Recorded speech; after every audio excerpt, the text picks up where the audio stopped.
The whip lacerated his back to the bone. Ethan fell face first into the mud, his mouth filled with wet dirt. Standing over him was a man with arms as thick as logs, lashing out with a leather whip as if he were chopping wood. The 28th blow. Ethan knew it for sure. He'd counted every one. Not because he wanted to. Her brain was counting on its own. The brain of a logistics engineer from Chicago, who had spent 32 years optimizing routes and supply chains, who, just a second ago, had been behind the wheel of a sedan on a wet highway, and who no longer existed in that world, because a truck coming the other way had crushed his car like a tin can. He was dead. He was definitely dead. And now he lay in the mud inside the body of a 15-year-old boy as skinny as a rake, with a collar around his neck, with a brand on his wrist, with his back torn to shreds. The overseer raised the whip for the 29th stroke. People stood around, about 20 people, maybe 30.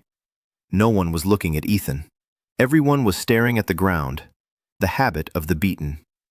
Ethan spat out blood, and in that very second his brain started working. Not out of bravery, out of habit. 12 years in the warehouses had taught him one thing: when everything goes to hell, you don't panic. You calculate. His back was lacerated in 3 places. Blood loss is about 200 milliliters, not life-threatening. The overseer is right-handed, wide swing.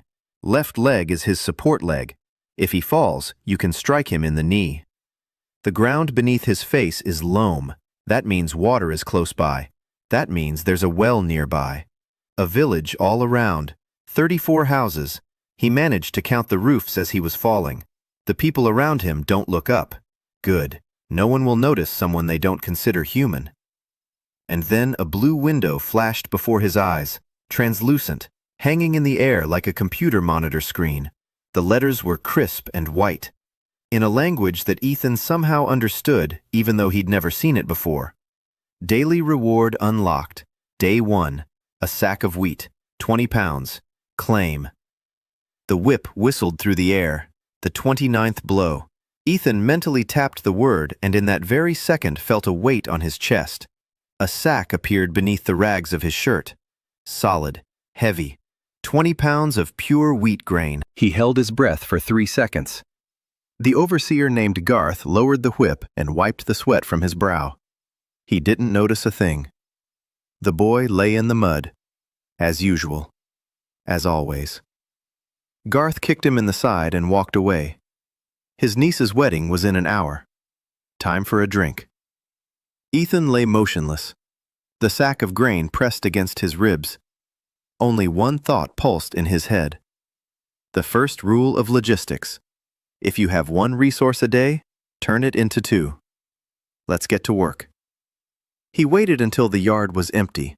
Then he slowly rolled onto his side. His body ached as if it had been put through a meat grinder. But his body was young, 15 years old, flexible, resilient. Ethan looked around.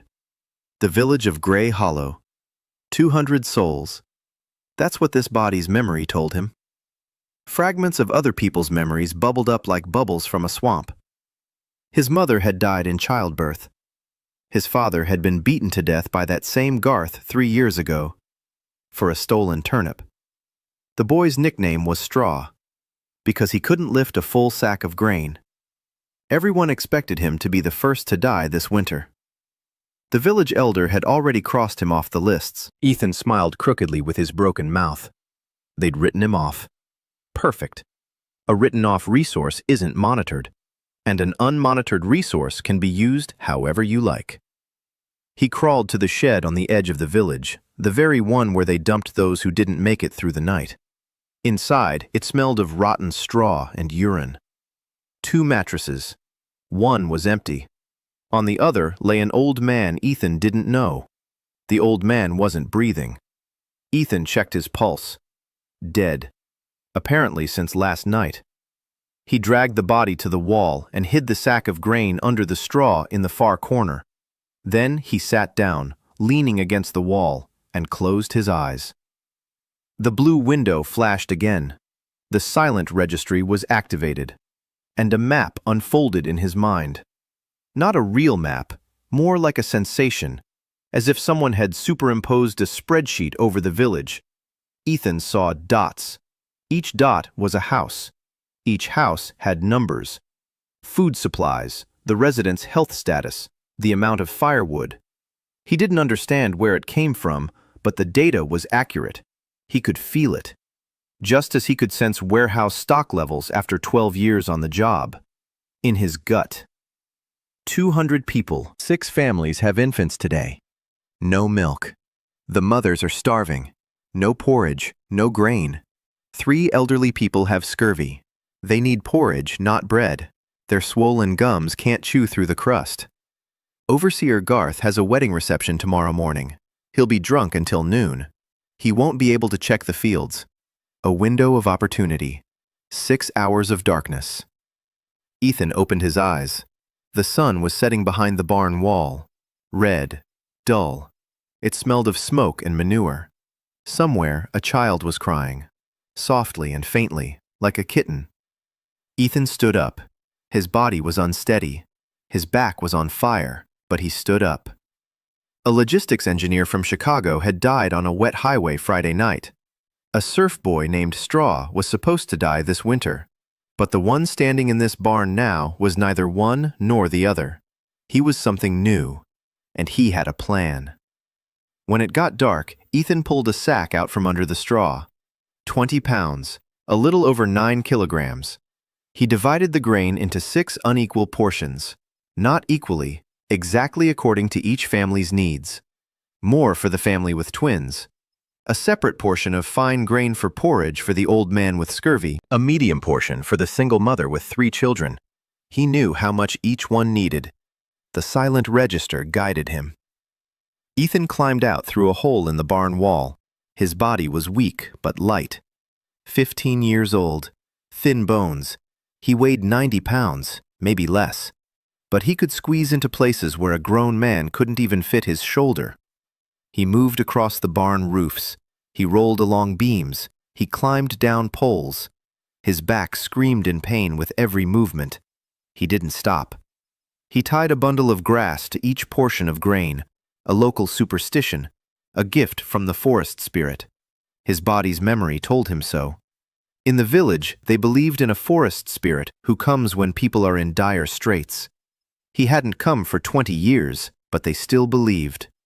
Ethan left the grain through cracks in the walls, through holes in the roofs, through tunnels dug under the thresholds.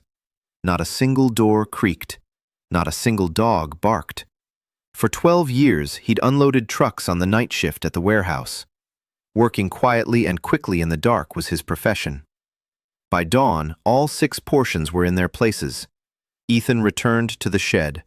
He collapsed onto the mattress. His back was soaked with blood from the straw. He didn't care. He waited. The first scream rang out before the sun had even risen. A woman's, high-pitched, but not from fear, from surprise. Then a second, a third. Ethan lay there and listened. Through a crack in the wall, he saw the widow Martha Lane clutching a handful of grain to her chest and whispering something to the sky. Tears streamed down her dirty face. Her son stood beside her, a skinny boy of about 12 named Caleb. He stared at the grain and couldn't believe it. Then the village elder came running, an elderly man with a gray beard and red eyes, Benjamin Crow. He went from house to house and looked. The grain, pure, wheat, with a tuft of grass, a sign from the forest spirit. The village elder stood in the middle of the village. He dropped to his knees right in the mud, and he began to cry. A grown man, on his knees, in the mud, crying like a child. He said that the forest spirit had returned, that the heavens hadn't forgotten them, that they would survive. People gathered around. Women hugged their children. Men remained silent. Some were crying too. The village hadn't seen grain in 3 weeks. Children were eating bark. The elderly were chewing grass. And now, a gift. Ethan closed his eyes. A blue window flashed before him. plus 18 recognition points. Relationship scale updated. Village Elder Benjamin Crow, plus 12. Widow Martha Lane, plus 15. Blacksmith Eli Forge, plus 8. New reward unlocked. Skill, Basics of Blacksmithing, level 1 of 10. Mastery requirement, 1,000 hammer strikes in 72 hours. Ethan smirked. Blacksmithing. An anvil, a hammer, fire. He needed a forge, and the only forge in the village belonged to Eli Forge, the old, lame blacksmith who hadn't been able to work for 3 months because of a broken arm, and whose anvil stood in the shed next to Overseer Garth's house. Garth, who was now snoring in a puddle of his own vomit after his niece's wedding. Ethan sat down, his back cracked. Pain shot through his spine from his to his tailbone. He clenched his teeth. He had 72 hours, 1,000 blows, and one night while Hart was out cold. The first rule of logistics: use every window of opportunity, every single one. Ethan waited until midnight. The village was asleep. Garth was snoring in his house so loudly you could hear him 3 yards away. The wedding moonshine had knocked him out more reliably than any sleeping pill. Ethan climbed out of the shed and walked along the fence. His feet sank ankle-deep into the mud. There was no moon, only stars. Thousands of stars. He'd never seen so many in his life. In Chicago, the sky was orange from the street lights. Here it was black and prickly with starlight. He shook his head. This was no time for poetry. Eli's blacksmith shop stood 20 meters from Garth's house, a crooked shed with a leaky roof. The door hung on a single hinge. Inside, it smelled of coal and scale. Ethan stepped inside and closed the door. The anvil stood in the center. Heavy, cast iron. Cracked but still functional. Next to it, a hammer, pliers, bellows, a coal pit with the remains of coal. His skill pulsed in his hands. Literally, his fingers tingled. Muscle memory flowed into his body like warm water. Ethan knew what to do. Not with his head, with his hands. He stoked the coals. Quietly. The bellows creaked, and he held his breath after each stroke. He listened. Garth's snoring. Silence. Another stroke. When the coals flared up, he picked up the hammer. Heavy. 5 pounds. For his skinny hands, it was like lifting an anvil. The first blow came out crooked. The hammer slipped and scraped along the edge. Sparks flew into his face. The second blow was better. The third, even better. His skill was kicking in. Each blow hammered a new layer of memory into his muscles. Ethan was forging. He didn't know exactly what he was forging. His hands knew. He trusted them. From a piece of old iron he'd found in the corner of the forge, he was shaping a form. Long, narrow, an arrowhead. Then a second, a third. By the 100th blow, his hands were trembling.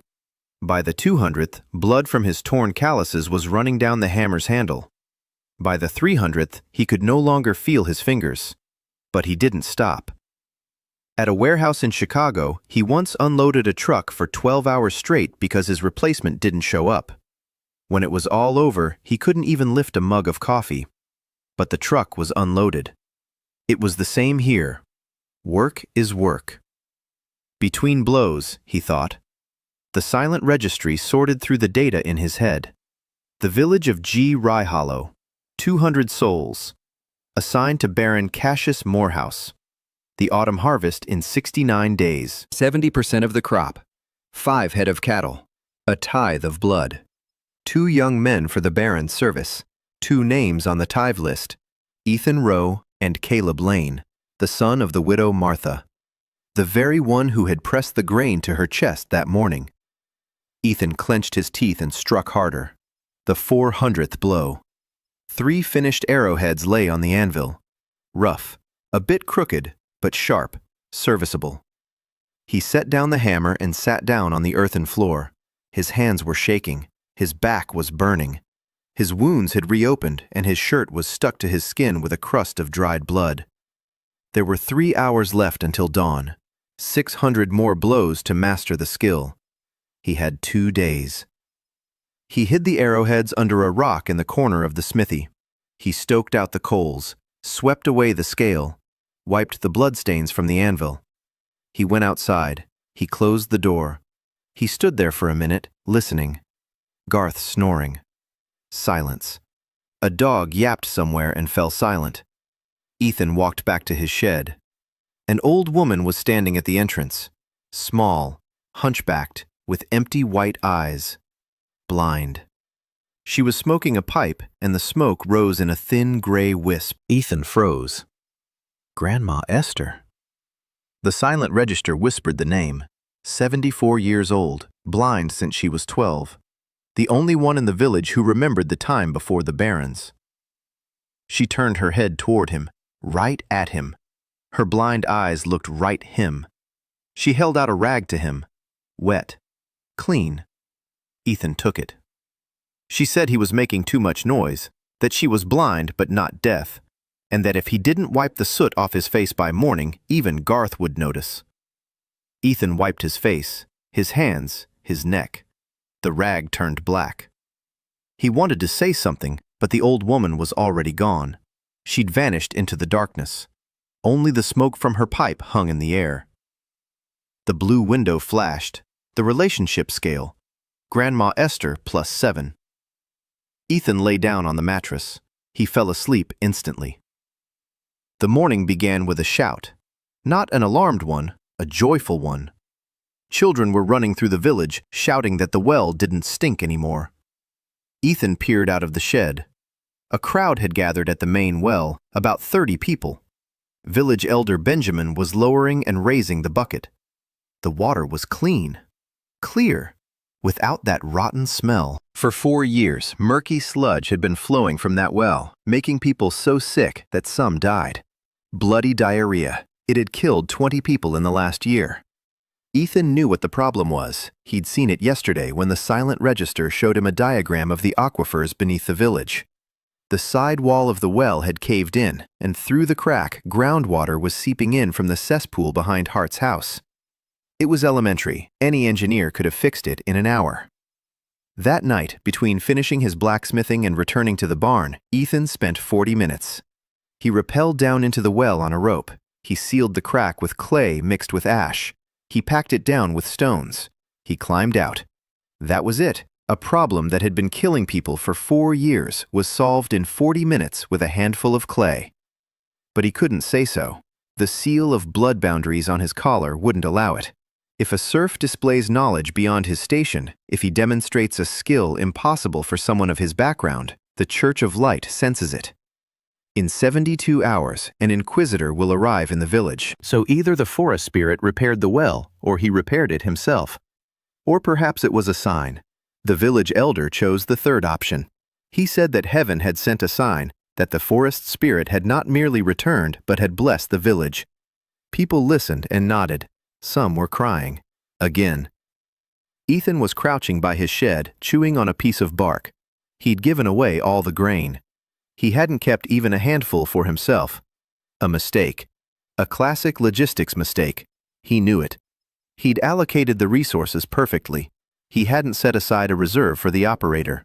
At the warehouse, he would have been fired for that. His stomach was growling with hunger. A blue window hung in his peripheral vision. Silent. Waiting. 14 hours until the next reward. Midnight local time. Ethan closed his eyes and began to count. 69 days until the autumn harvest. 70% of the harvest is gone.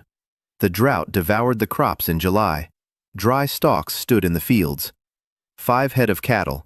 3 cows remained in the village. 2 of them weren't producing milk. A tithe of blood. 2 names on the list. His and Caleb's. The price of failure. The Baron would burn the village to the ground. He'd sell the survivors to slave traders. That's what happened to neighboring Blackmill 2 years ago. Everyone knew it. Everyone had resigned themselves to it. Ethan opened his eyes. No, not everyone. He turned his head. A girl was walking across the yard. Short, brown-haired, with a basket of laundry slung over her hip. Maylie Crow. The village headman's daughter, 16 years old. The silent registry had provided the information. promised to Ethan Rowe as a wife, out of pity for an orphan. She knew she was marrying a dead boy, knew she'd be a widow in a month, and she'd already come to terms with it. Maylie walked past his shed. She slowed her pace for a second. She looked at him. There was neither pity nor contempt in her eyes, only weariness, the gaze of someone accustomed to loss. She walked on. Ethan watched her go. The relationship scale. Maylie Crow +8. The threshold is +10. Reveals a secret about a person. 2 points. He remembered that. Then he got up and went to the forge. Garth was still asleep. 600 more strikes. The second night in the forge was harder than the first. His hands were swollen. The calluses had burst, revealing pink flesh beneath. Every blow of the hammer sent pain from his fingertips to his elbows. 500. 600. 700. Ethan counted. The hammer fell. Sparks flew. The tips were coming out smoother and smoother. His skill solidified with every blow. His muscles memorized the angle, the force, the rhythm. By the 800th blow, he had stopped thinking about the movement. His hands worked on their own. His mind was counting something else. 68 days until the gathering. 3 cows in the village.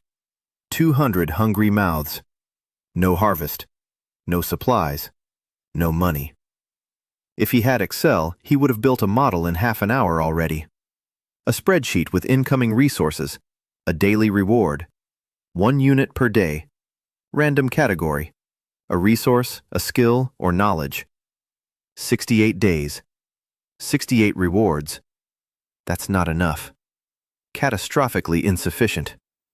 For 200 people, 1 reward a day is like trying to put out a forest fire with a glass of water.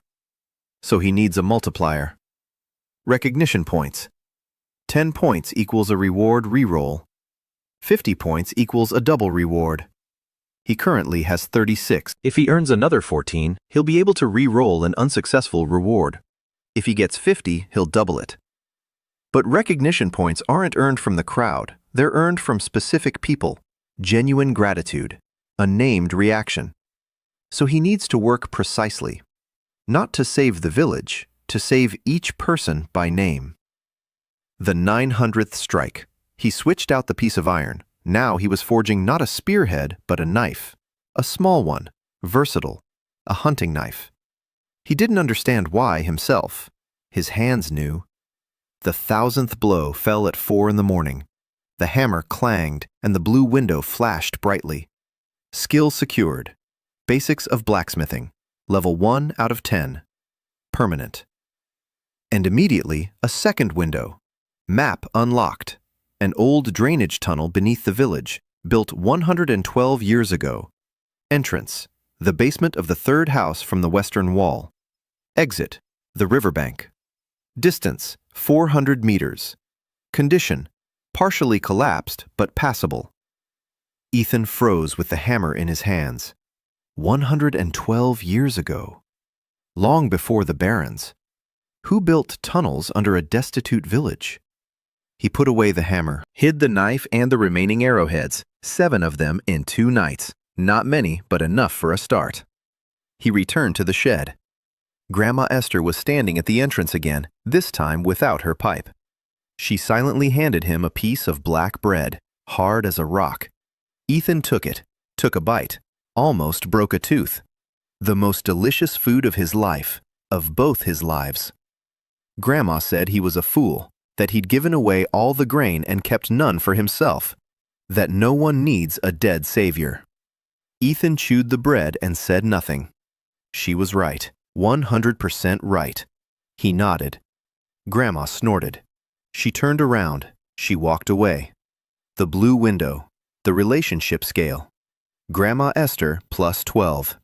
The +10 threshold crossed, the secret unlocked. Esther remembers Ethan Rowe's mother. The mother's maiden name is unknown to the village. Esther knows, but she's kept quiet for 16 years. Ethan frowned. The mother of the boy whose body he was inhabiting. She died in childbirth. No one knew anything about her, an outsider. She appeared in the village in the winter, pregnant, alone. The village elder took her in out of pity. She gave birth, she died. That was it. But the old woman knew more. Ethan remembered. Later. Right now, there were more important things to do. Noon. The sun was beating down. Ethan sat in the shade of his shed and watched the village. The silent registry was updating in real time. He saw the women dividing up the grain he'd distributed yesterday. He saw the village headman going around and checking on the houses. He saw children playing by the repaired well. And he saw something else. A girl was walking across the square. Not Mei Li, another one. Black-haired, thin, with sharp cheekbones and angry eyes. She was carrying a basket of leftovers from Manager Percival's house. A cook. Noah Kim, 17 years old. The silent registry issued a data packet. Her mother came from the southern caravans, a fugitive merchant interpreter from the kingdom of Hayran. She died in childbirth in Grey Hollow. Just like Ethan's mother. Noah is the only one in the village who can read. Her mother taught her in secret. And do merchant-style arithmetic. No one knows about this, because smart girls here are drowned like witches. Relationship scale. Noah Kim, -5. She trusts no one. Ethan watched her walk. Back straight, chin up. She looks at no one. Contempt like armor. He'd seen people like that in the warehouse. People who work better anyone but never ask for a raise, because they're sure they'll be turned down. She works in Percival's kitchen. That means she sees his papers, invoices, inventories, ledgers. Ethan remembered that, too. Midnight. A new reward. A blue window flashed open at exactly midnight. Day 3. Category, resource. A sack of salt, 5 pounds. Salt. Ethan sat down on the mattress. Salt. Here, it's currency. The villagers salt meat for the winter. They salt fish. Salt is more valuable than copper. 5 pounds of salt is a fortune for Grey Hollow. He didn't hand it out right away. He wouldn't repeat the mistake he made on the first day. He hid the bag in the tunnel. He found the entrance exactly where the map showed, the basement of the third house from the west wall. The house was abandoned. The floor was rotten. Beneath the planks was stone masonry. Behind the masonry was a staircase leading down. The tunnel was narrow, damp. It smelled of earth and something old, something stone-like. The walls were lined with hewn stone, not the work of a villager. Someone had built this professionally, a long time ago. Ethan walked about 50 meters. Beyond that, a collapse. But there was enough space. He set up a hiding place. Salt, 7 arrowheads, a knife. His first stash.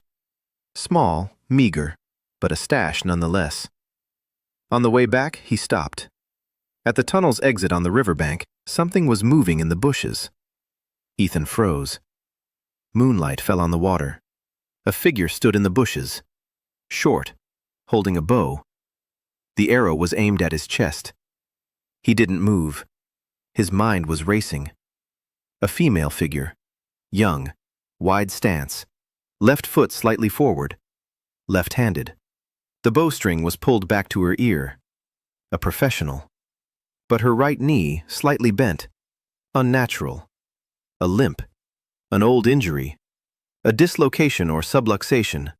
Never properly treated. It hurts when she puts weight on it. She's standing on her left leg because her right one can't support her. Ethan raised his hands. Slowly. He showed her his palms. He said he could see her knee was hurting. That he could help. The arrow didn't budge. The girl looked at him. Her eyes were dark, wary, like a wild animal's. Her face was weather-beaten. Her hair was black, short, cut with a knife. She wore clothes made of animal hides. A nomad. Kana Jew. The silent registry provided her name and details. A hunter from the Falcon Eye clan. banished by her own people at 14, for a shot that was too accurate. Among the nomads, that's a bad omen for a woman. 5 years alone in the forest. She comes to Grey Hollow to trade hides for salt. The relationship scale: 0. Not an enemy, not a friend. Emptiness. Ethan stood with his arms raised, waiting. The arrow finally dropped. By 2 inches. Hana asked what he was doing by the river at night. He replied that he was taking a walk. She snorted. She said that settled people don't go for walks at night. They're afraid of the dark, like rats. Ethan shrugged. He said he was a bad rat. She didn't smile. But the arrow dropped another inch. He took a step forward. She didn't raise her bow. He crouched down in front of her, slowly, deliberately. He reached out toward her right knee. She flinched. She growled, literally growled like a dog. He didn't pull his hand away. He said the dislocation could be set, that if she let him, he'd do it in 10 seconds, that it would hurt, but then it would go away. She stood there. She looked down at him. 1 second. 2. 3. Then she nodded, briefly, as if she'd snapped it off. Ethan took her leg, found the dislocation. He remembered a YouTube video. He twisted the joint. Abruptly, it cracked. Hana cried out, briefly, through clenched teeth, and immediately froze. Her legs stood straight, for the first time in 5 years. She looked at her leg, then at him, then back at her leg. He saw something in her eyes that hadn't been there a second ago. Not gratitude, confusion. She didn't know what to do with it. Didn't know what to do when someone helped her, because no one had helped her in 5 years. The blue window, the relationship scale. Hana Jew plus 12. A hidden trigger had gone off. She sat down on the bank. He sat down next to her. The river roared. The stars shone. He didn't know what to say. Neither did she. Then she took a piece of raw meat out of her bag. She took a bite.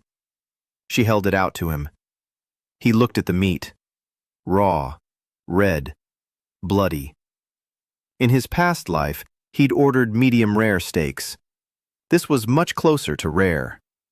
He took a bite, chewed, swallowed. She nodded. He'd passed some test he didn't understand.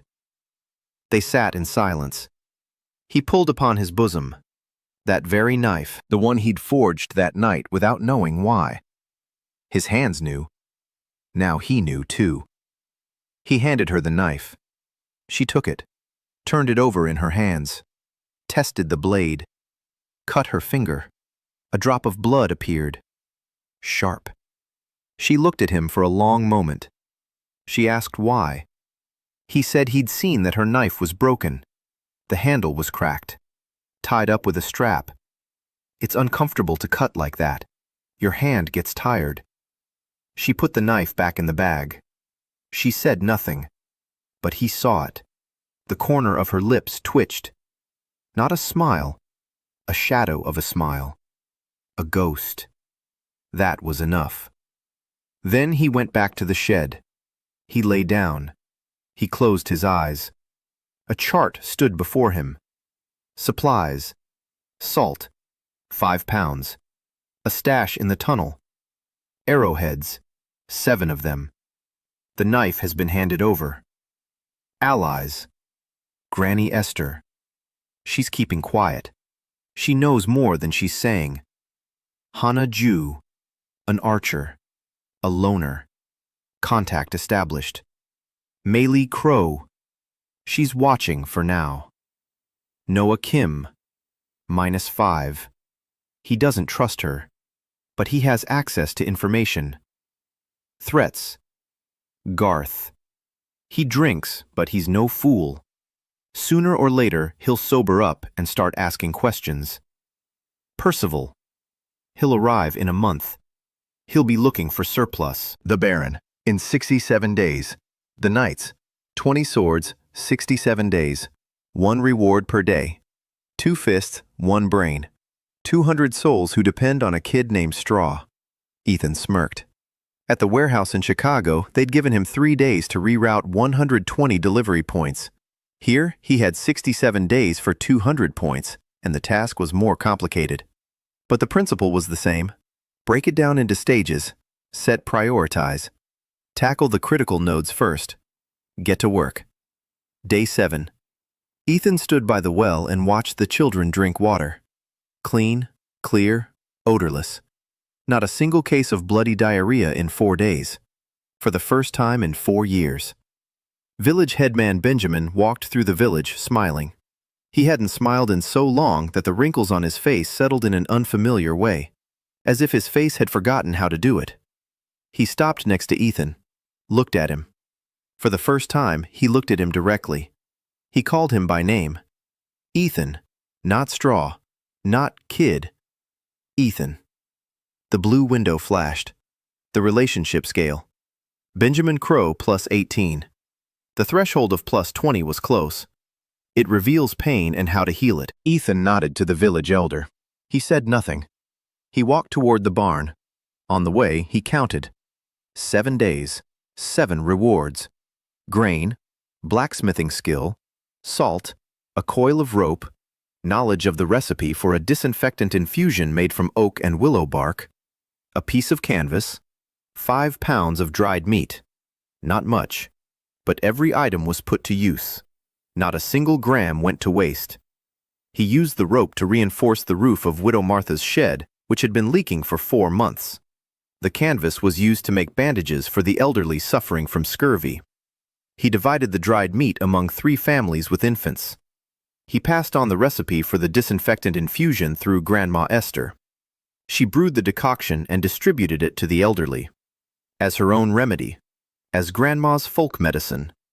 No one suspected a thing. Recognition points were piling up. 41. 9 more to a double reward. The silent registry showed changes. The mortality rate had dropped. Not a single corpse in the first week. Before his arrival in Gray Hollow, 2 or 3 people were dying every week, from starvation, from disease, from Garth's beatings. Now, 0. People didn't yet understand why. They attributed it all to the forest spirit, to a blessing, to a miracle. Ethan didn't object. The stronger the legend, the more reliable the cover. On the 8th day, he ran into a problem. Garth had sobered up. The overseer came out to the square that morning, red-faced, swollen, angry as a rabid dog. He was looking for someone to take his anger out on. He found her. A little girl, about 7 years old, was carrying a bucket of water from the well. The bucket was heavy. She was staggering. Garth kicked the bucket. The water spilled. The girl fell. Garth raised his whip. Ethan was standing 10 meters away. His body jerked forward. His brain stopped him. No, he couldn't. If he intervened openly, if he shows that he cares, Garth will remember. He'll start watching. He'll start thinking. And Garth, for all his stupidity, was a former mercenary. He read people like tracks on a road. Ethan clenched his teeth. The girl was crying. The whip rose. And then Grandma Esther hobbled across the square, blind, with a cane. She stepped right between Garth and the girl. She stood up. She lifted her face. Her empty white eyes stared in Garth's direction. She said that the forest spirit was watching, that she could feel him nearby, that whoever raised a hand against the child would lose that hand by morning. Garth froze. He was superstitious. All mercenaries are superstitious. They cut people down for a penny but are afraid of black cats and spirits. Garth lowered the whip. He spat. He walked away. The girl ran off. Grandma Esther stood there for another second. Then she turned her blind face directly toward Ethan. He was standing around the corner of the barn. She couldn't see him, but she knew he was there. She tilted her head slightly. Right, then left. No, don't interfere. Then she left. Ethan exhaled. His hands were shaking, not from fear, from helplessness. He could fix the well. He could distribute grain. He could forge knives and arrowheads in the dark. But he couldn't protect a child from the whip in broad daylight. Because he was a straw, a dead boy, a shadow. That evening, he sat in the shed until dark, not moving, not counting. For the first time in a week, the engineer's mind was silent. Something else was speaking. Something inside. Hot, angry, heavy. He didn't know what to call it, didn't want to know. At midnight, the reward arrived. A supply, a flask of medicinal ointment made from mountain resin, 8 ounces. Ethan turned the flask over in his hands. Ointment. He sniffed it. It smelled of tar and pine needles. He knew what it was for. Wounds, burns, inflammation. He could use it for himself. His back still hadn't healed. The wounds were festering. Every movement sent a dull ache through him. He put the flask away in a hiding place. Not for himself, for the girl. In the morning, he placed the flask by the threshold of her house, along with a bunch of grass, a gift from the forest spirit. By noon, the girl's mother had found the flask. She rubbed the ointment into the scars on her daughter's arms, scars from old beatings. The girl laughed, for the first time in a long while. A blue window, +7 recognition points. Total score, 48. 2 away from a double reward. Ethan closed his eyes and nodded to himself. All right, system, I get it. You're not just counting, you're teaching me something. All right. On the 9th day, he started working on the well. Not the one he'd repaired, a new one. The silent registry showed that in the northern part of the village, the aquifer ran at a depth of 4 meters, shallow. If a well were dug there, the northern half of the village would get its own water and wouldn't have to crowd around the old one. He couldn't dig it himself. A straw can't dig wells, but village head Benjamin can. Ethan went to see Grandma Esther that evening. He sat down next to her. She was smoking her pipe. He said that the forest spirit was telling him that water was close by to the north. Grandma took a deep drag. She exhaled the smoke. She said that the forest spirit seemed suspiciously knowledgeable about hydrology for a spirit. Ethan said nothing. She snorted. Then she said she'd pass it on to the village head as her own vision, as a dream. In the morning, Benjamin came to the northern wall with a shovel. 4 men were with him. By evening, they dug 2 meters. At 3.5 meters, water began to flow. Clear, ice cold. The village was abuzz, a second well.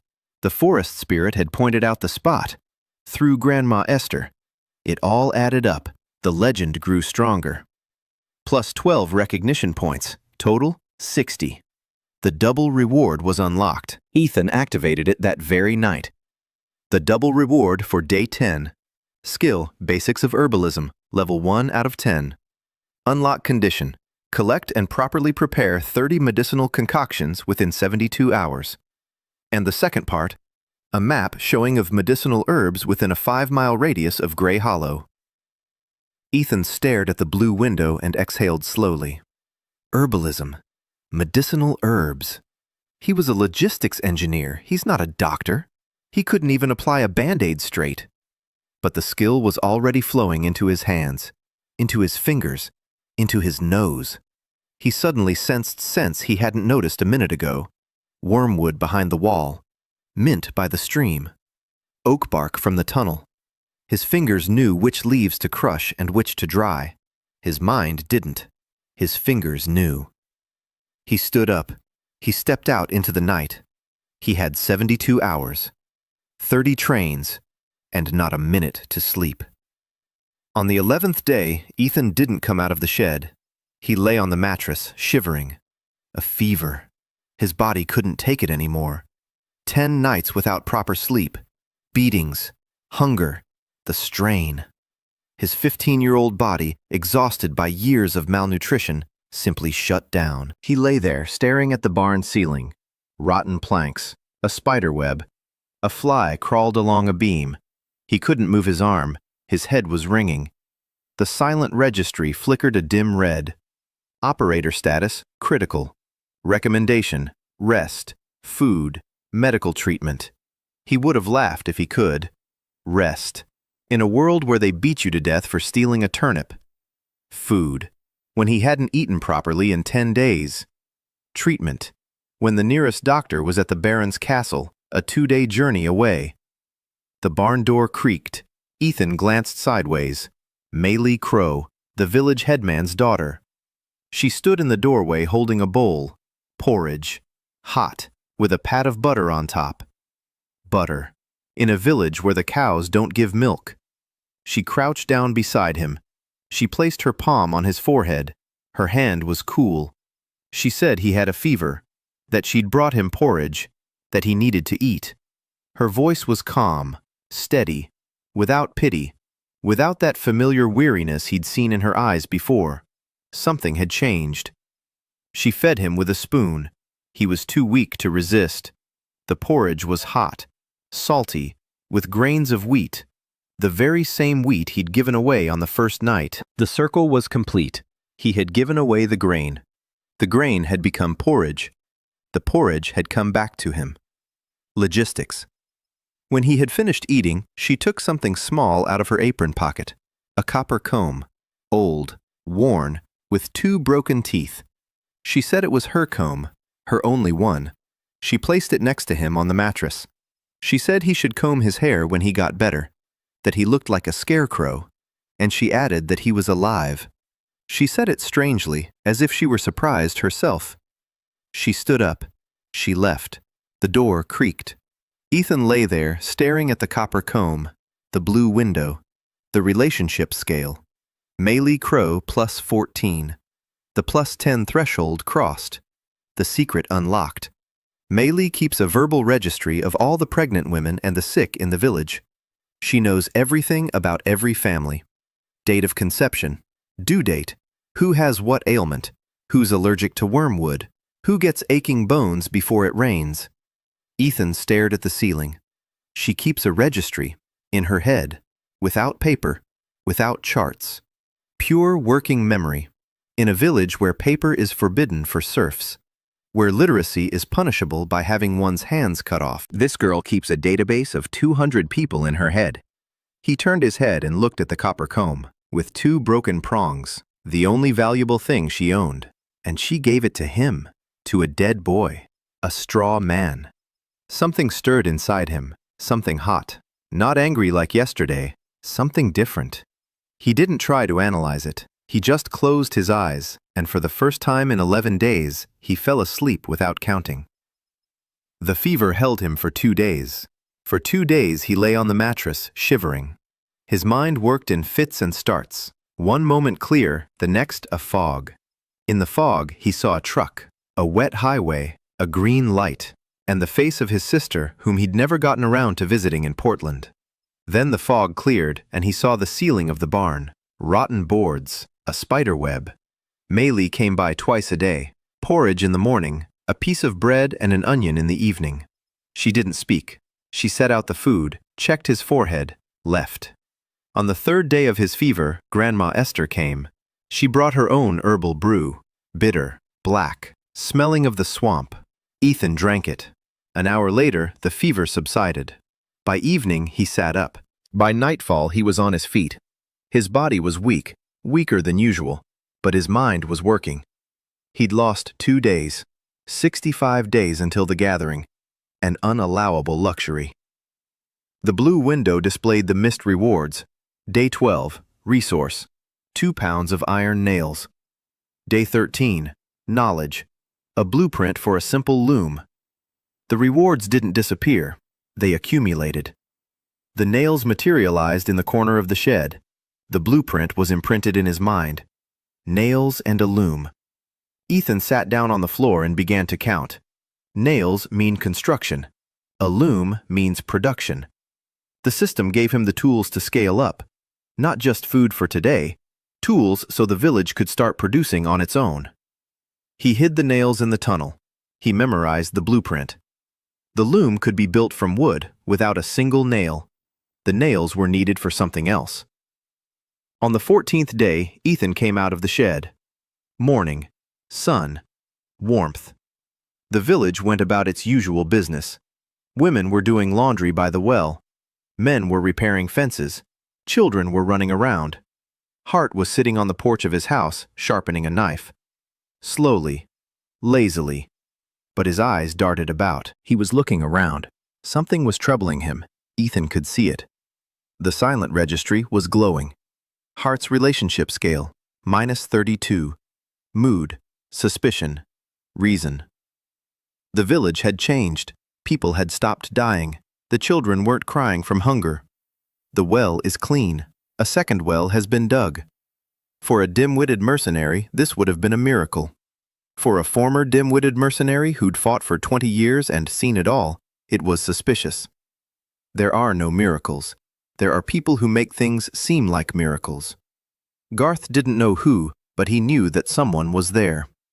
Ethan circled around him, taking a wide arc so as not to draw attention. He made his way to the abandoned shed at the southern end of the village, a spot he'd spotted on the third day. The shed stood off the beaten path. Behind it was a ravine, in front a wasteland. No one ever went there. Inside it was dry. The roof was intact. The floor was stone. Old masonry, just like in the tunnel. Ethan examined the walls. 112 years ago, someone had built in this village using hewn stone, professionally and at great expense. This wasn't the work of a village craftsman. This was the work of master craftsmen. He pushed aside the rusty plow in the corner. Beneath it was a stone slab. Beneath the slab were steps leading down. A second entrance to the tunnel. He walked through the tunnel from this entrance to the first one, 420 steps. The tunnel branched off. One branch led east, a collapse 30 meters ahead. But before the collapse, there was a chamber, a room. Stone walls, a stone floor, a ceiling as tall as a person. Dry, warm. Ventilation came through cracks in the stone. The room was empty. Almost. In the corner stood a stone pedestal. Nothing was on the pedestal, but the dust on the surface lay unevenly. Something had stood here before. Something had been removed a long time ago. Ethan ran his finger over the stone. A symbol was carved into the pedestal, a circle with 3 rays. He didn't know what it was.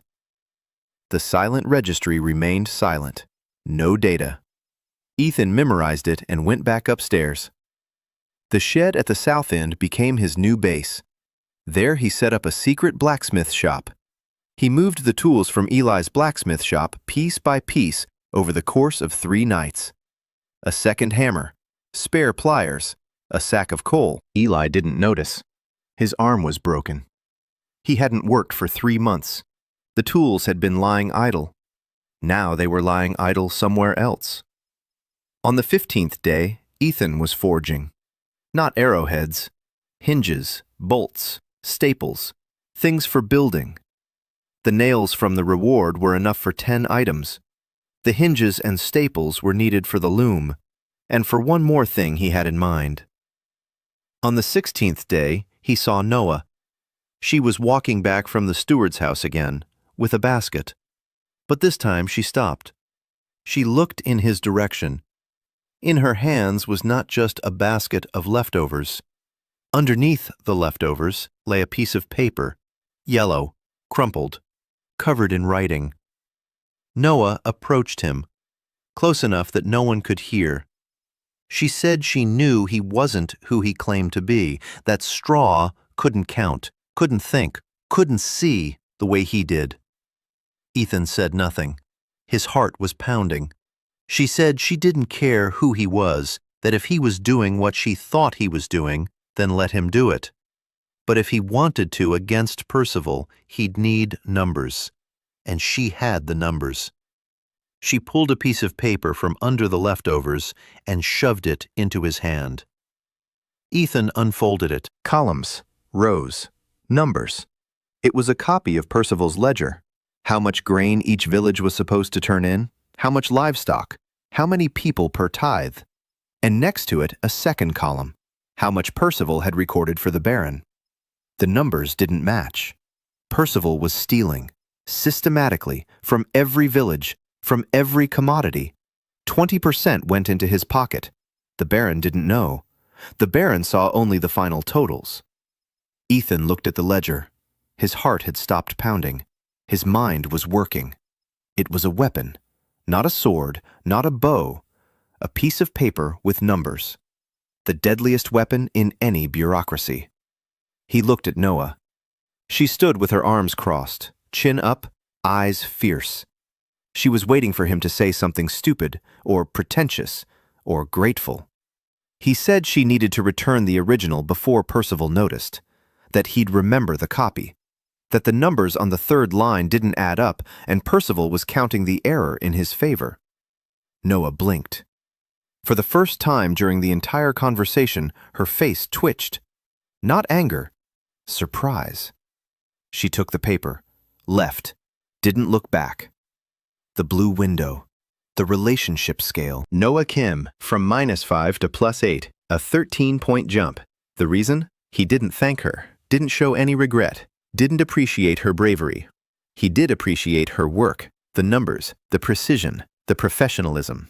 For the first time in her life, someone looked at Noah Kim and didn't see a half-breed, not a cook, not a body that Garth would take sooner or later, but a specialist.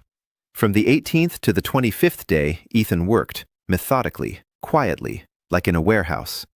In the morning, he was Solominka, weak, quiet, invisible. He hobbled through the village, carried water. He swept the village headman's yard. He did everything that unwanted boys do, the ones who'll soon be taken off to serve their tithe. At night, he was someone else. He forged in a secret smithy. He gathered herbs according to the herbalist's map. He prepared medicinal concoctions. By the 21st day, he had mastered 23 out of 30. The remaining 7 required ingredients that weren't available nearby. His herbalism skill had reached 60%, enough to treat a cold, to bandage wounds, to bring down a fever, not enough to treat serious illnesses. But for a village that had never had a doctor, it was like the arrival of a hospital. He treated people through Grandma Esther. She brewed his concoctions, distributed them to the sick, accepted their thanks, bowed, shook her head, said that the forest spirit whispered the recipes to her. People believed her. Why not? The well had been repaired. A second one had been dug. Grain was appearing. The infusions were healing. The forest spirit was at work. Ethan was building a loom in an underground room, 2 hours every night.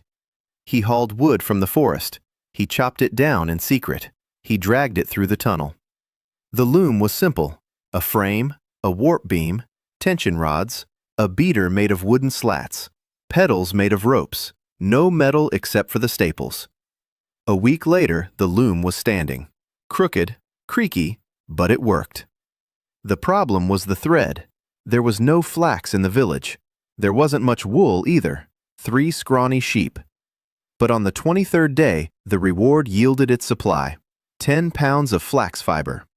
Ethan stood in the underground room in front of the loom, holding a bundle of fiber in his hands. He didn't know how to weave. No one had taught him the skill. His hands didn't know how. But his mind understood the principle: the warp, the weft, the interlacing. He sat down at the loom. The first row came out crooked. The second was worse. He unraveled the third. By dawn, he had a piece of fabric the size of his palm. Ugly, loose, but fabric. He looked at that piece and remembered how, at the warehouse in Chicago, he'd spent 3 months learning to work with the new accounting system. Mistakes every day rework. By the 4th month, he was working faster than anyone else in the department. Repetition, repetition, repetition. He sat back down at the loom. On the 25th day, Hannah came to the village. She brought 3 hides, deer hides, tanned, and a roe deer, whole, fresh. Blood was still dripping from it. She walked through the village without looking at anyone. People shied away. A nomad, a savage, with a bow on her back and blood on her hands. Hannah stopped by Ethan's shed. She tossed the roe deer at his feet. She said he was too light, that he reeked of fever, that if he died, she'd regret wasting a knife on him. Ethan looked at the roe deer, then at Hannah, then at the knife on her belt. The very one he'd forged, sharpened, wrapped in new leather, a symbol carved into the hilt, a bird, a falcon. Ethan hadn't carved the bird. Hannah had, all by herself. She'd marked his knife as her own. He didn't know what that meant, but the silent registry knew. A blue window flashed. The relationship scale. Hannah Jew plus 18. The threshold of plus 20 was close. He butchered a roe deer behind the shed. He salted the meat in the tunnel. He stretched the hide over a frame to dry.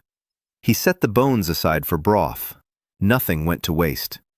Hannah sat nearby and watched. She said he butchered like a butcher, not like a farmer. He replied that he'd watched a lot of videos. She didn't understand the word, but she didn't ask for clarification. She accepted it as is. In the evening, they sat by a campfire outside the village. Hannah roasted meat on a stick. It was the first time in 25 days that Ethan had eaten hot meat. The taste was so good that he closed his eyes and sat like that for a whole minute. Hannah watched him, silently. Then she said she had news. She'd found a camp in the forest. 2 days' journey to the east, 30 people, maybe 40, armed, with horses, red ash on their tents, the mark of the ash horde. Ethan opened his eyes. The meat no longer had any taste. 30 armed men, 2 days' journey away. The ash horde. Bandits and deserters who burned villages. The ones people whispered about on the eastern road. They're here. They're heading west, toward Grey Hollow.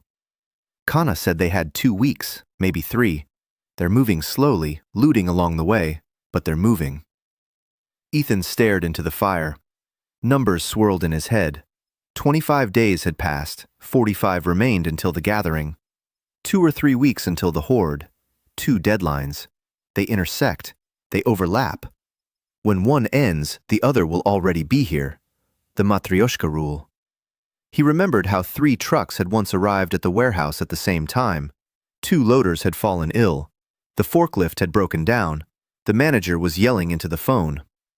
Ethan sat down at the table, opened the spreadsheet, set priorities, unloaded all 3 in one shift. The manager stopped yelling. Here it's the same thing, larger scale, higher stakes, but the principle is the same.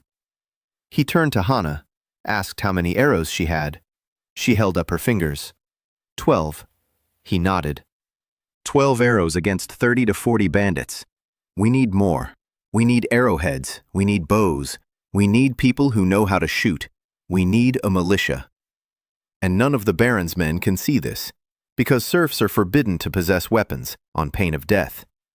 Ethan clenched his teeth. 2 deadlines, 1 brain, 1 reward per day, 200 souls. He stood up. He shook out his hands. He told Hannah that he needed her help, that he would forge arrowheads, and she would teach people how to shoot, in secret, in the woods, at night. Hannah looked at him for a long time. Then she stood up, slung her bow over her back, said he was strange for a rat, but that she liked strange rats. And she walked off into the darkness of the woods. Ethan watched her go. The blue window flashed. +5 recognition points. Hannah Jew +23. The threshold of +20 has been crossed. Secret unlocked. Hannah Jew's pain. Banished from her clan at 14. 5 years alone. Convinced that her body is a weapon, not a human being. She doesn't remember the last time she was hugged. Ethan stood by the dying campfire and stared into the darkness. He felt something crack inside him. That cold, calculating armor he'd built up over 12 years of work. 12 years of optimizing people as resources. This one eats less, so he's more useful. This one works harder, so he's more valuable. Here, they'd begun to love him, calling him by name, bringing him the very last bit. Porridge with butter. A comb with 2 broken teeth. A roe deer with blood on its hide. He didn't know what to do with it. At the warehouse, they respected him, valued him, paid him, but they didn't love him. Here, they loved him, and that hurt more than the whip. He returned to the shed. He lay down. He closed his eyes. A chart hung before him. 45 days until the gathering. 2 or 3 weeks until the horde. The secret forge is operational. There's a tunnel. There's a loom. Allies, Grandma Esther, Kana, Mei Li, Noah. Supplies in the cache. Salt, meat, arrowheads, nails. He lay there and counted. Then he stopped. Then he started again. Then he whispered into the darkness, "Am I doing this to survive, or have I already come to love them?" The darkness did not answer. He fell asleep. On the 26th day, Ethan began to organize a militia. Not an army, not a squad, a militia. 18 men between the ages of 16 and 40, those who could still hold a stick, those who hadn't completely broken yet. The problem was that none of them had ever held a weapon. Serfs were forbidden to do so, under threat of having their hands cut off. They knew how to plow, to dig, to haul, but not to fight. Ethan gathered them through the village elder. Benjamin came to him that evening. He sat down next to him on a log by the barn. He was silent for a long time. Then he said he'd heard about the horde, that Khan had told him, that he hadn't slept for 2 nights, that if the horde came, the village would burn down like Black Milla. Ethan nodded. Benjamin asked what to do. For the first time in his life, the village headman was asking for advice from a 15-year-old boy whom everyone called Salaminka. Ethan said they needed people. Benjamin said they had people, but they weren't soldiers. Ethan said they didn't need soldiers, they needed hunters. People who knew how to wait, to hide, to strike from ambush and retreat, not heroics, logistics. Benjamin looked at him for a long time, then he stood up, nodded, and left. The next day, 18 men gathered in a clearing beyond the ravine. Ethan had chosen the spot. It was invisible from the village, inaudible from the forest. The ravine muffled the sound. Hannah stood before them, a bow in her hands. She looked at the 18 peasants as if they were a herd of cows being asked to fly, but she said nothing. Ethan stood beside her. He didn't give speeches, he didn't try to motivate them, he didn't promise victory. He said that in 2 weeks, people would come who would burn their homes, kill their wives, take their children, and that the only way to prevent this was to learn how to shoot with a bow in 2 weeks. They looked at him. They were silent. One guy named Derek, a burly redhead with hands like shovels, said that Straw had completely lost his mind, that he couldn't even lift a stick, yet here he was talking about bows. A few people smirked. Ethan wasn't offended. He turned to Hannah and nodded. Hannah raised the bow, she drew the string. The arrow flew so fast that no one saw the movement. It embedded itself in the trunk of an oak tree 40 paces away, right up to the fletching. Silence. Derek covered his mouth. Hannah said she'd teach them to hit a person from 20 paces, that it didn't take talent, it took repetition. 1,000 shots and the muscles would remember. Ethan smiled to himself. 1,000 hammer blows, 1,000 shots. The world runs on repetition. Hannah handed out the bows. Ethan had made them over the last 3 nights. Not combat bows, training bows, made of hazel, weak, but good enough for practice. Arrows with blunt tips made of charred wood. The first day was a disaster. Out of 18 people, only 3 hit the target. The rest hit the ground, the sky, the tree behind the target. One shot himself in the leg with a blunt tip. Hannah watched this with an expression of physical pain on her face. Ethan stood nearby and kept count. 18 people, 3 hours of training a day, 14 days, 756 hours of total training time. By the 10,000-hour rule, that's nothing. But he didn't need masters. He needed people who could hit a human silhouette from 20 paces, from an ambush, just once. That would be enough. On the 28th day, the reward he'd been waiting for arrived. A skill. The basics of ambush tactics. Level 1 out of 10. Consolidation. Carry out 10 successful training ambushes within 72 hours. The skill flowed into his head. Not into his hands, into his head. He suddenly saw the clearing from a different light, not as a training ground, but as a map. Lines of fire, dead zones, positions for the shooters, escape routes. Every bush and every rock became elements of the plan. He positioned his men. The first group of 6 behind a fallen oak. The second group of 6 on the slope of the ravine. The third group of 6 in the bushes by the trail. Crossfire. Anyone who entered the clearing would come under fire from 3 sides. There was nowhere to go. He had them on the move for 3 nights in a row. Ambush, retreat, regroup. Ambush, retreat, regroup. By the end of the 3rd night, the skill had become second nature. The men moved silently, not like soldiers, but like peasants who had been hiding from an overseer for 20 years. It turns out this is a useful skill. Hiding from Garth and hiding from bandits require the same movements, the same hunched back, the same silent step, the same habit of holding one's breath when danger is near.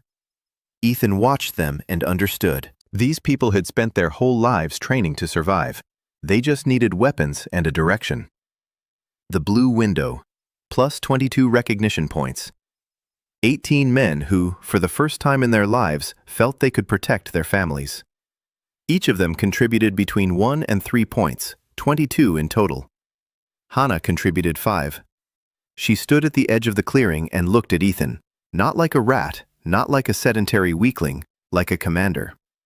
She wasn't used to that word, but she felt it. On the 30th day, Ethan decided it was time. He'd been preparing for 10 days, gathering grain from his rewards, setting aside meat. He salted the fish he'd caught in the river through the tunnel. He dried berries. He stockpiled, grain by grain, handful by handful, ounce by ounce.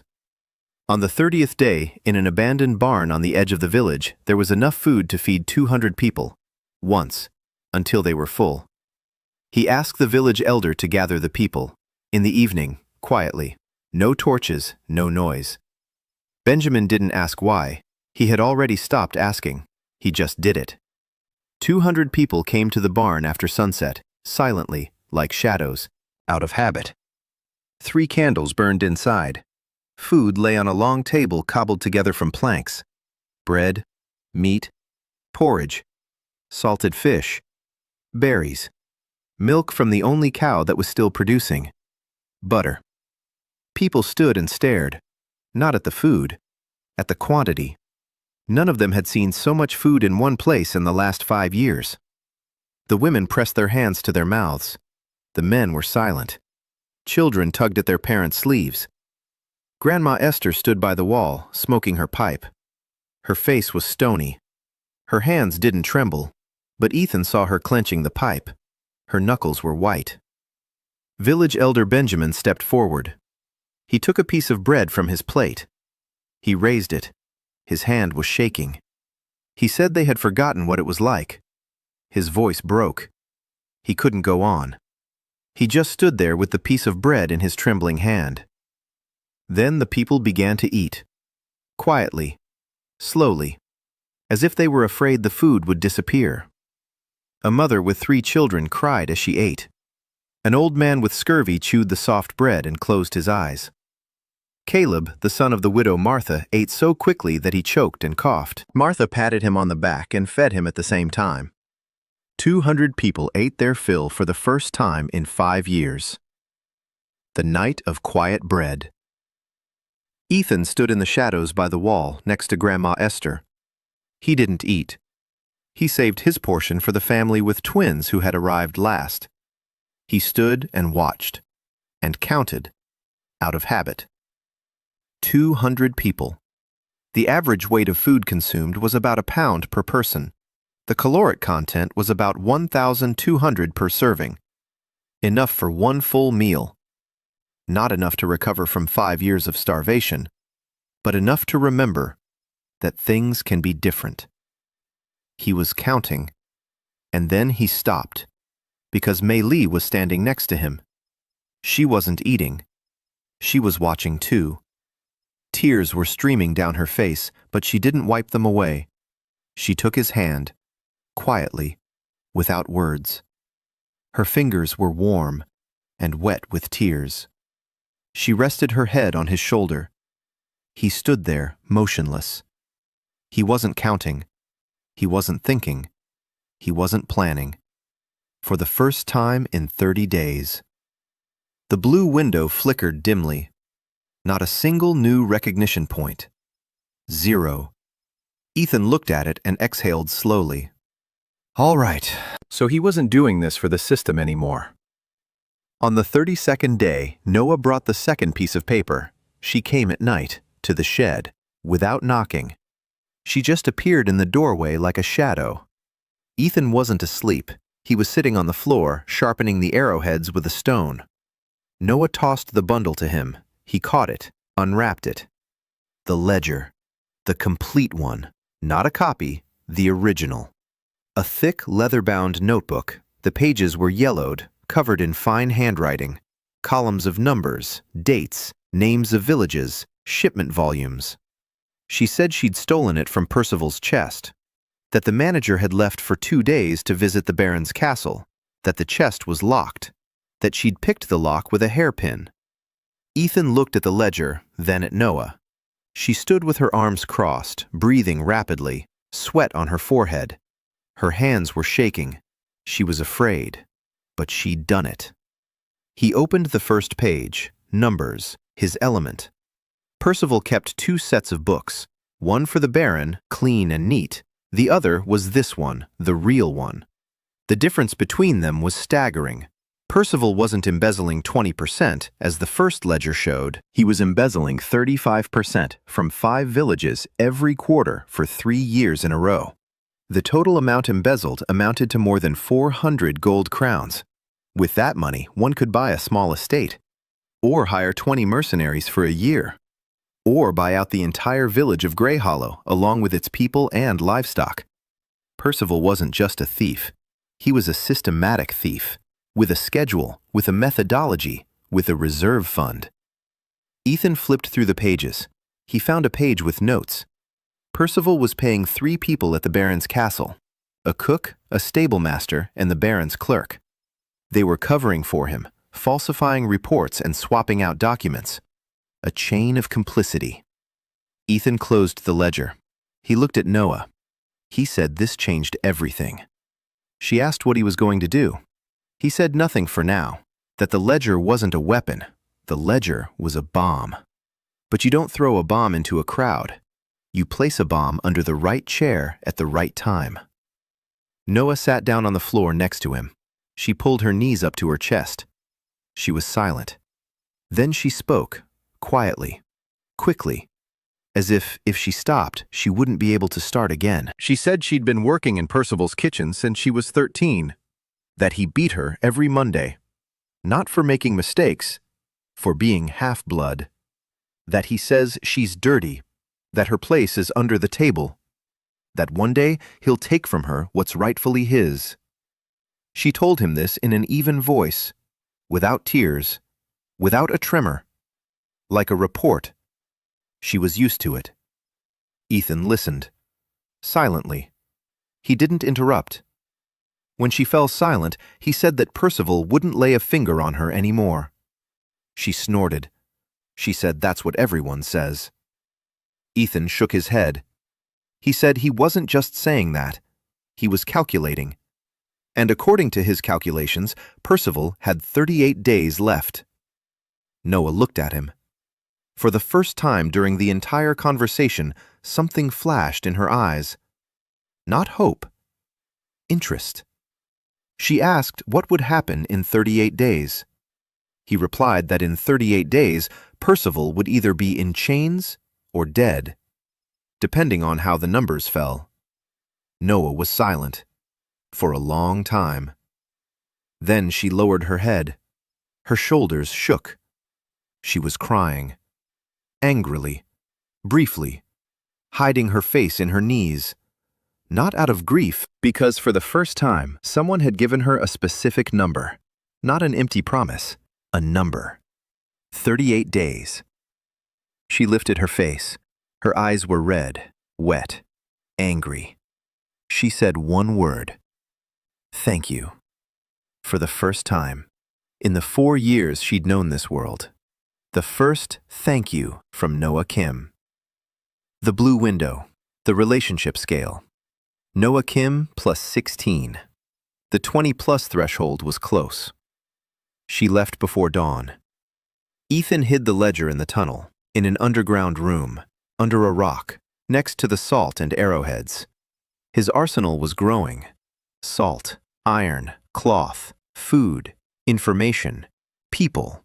Everything neatly organized. Everything in its place. Just like in a warehouse. On the 35th day, he ran into Garth, head on, in the square. Ethan was carrying a bucket of water from the well. Garth was walking toward him. He stopped, looked down at him. Garth was enormous, 6 feet 3 inches, shoulders like gates, a scar across his left cheek from temple to chin, arms covered in old tattoos from a mercenary regiment. He said that Straw looked too lively for a dead man, that he used to barely crawl but now walks upright, that his eyes used to be empty but now there's something in them. Garth leaned toward him. Close. Ethan could smell the stench of alcohol on his breath and rotten teeth. Garth said he didn't know what was going on here, but that he'd find out. And when he did, he'd break both arms of whoever was behind this, and then both legs, and then his spine. Slowly. Ethan stood his ground. He didn't back down. He didn't look away. Inside, everything tightened. But on the outside, nothing. He'd learned that at the warehouse, when the shift supervisor yelled in his face over a delayed shipment. Stand still. Look. Be quiet. Breathe. Garth straightened up. He smirked. He took the bucket of water from him. He splashed it on the ground. He walked on. Ethan stood there with the empty bucket. His hands didn't tremble. His mind was already racing. Garth suspects something. He doesn't know who, he doesn't know what, but he senses it. Time is running out. He needs to speed things up. That evening, Ethan went to see Grandma Esther. She was sitting on the porch, smoking. He sat down next to her. He said that Garth had started to get suspicious, that he needed to distract him, or get rid of him. Grandma took a deep drag, exhaled the smoke through her nose, asked how to get rid of him. Ethan said not to kill him, just take him out of the picture. There's a difference. Grandma snorted. She said the difference between those words depends on who's saying them. Ethan said nothing. She's right, he thought.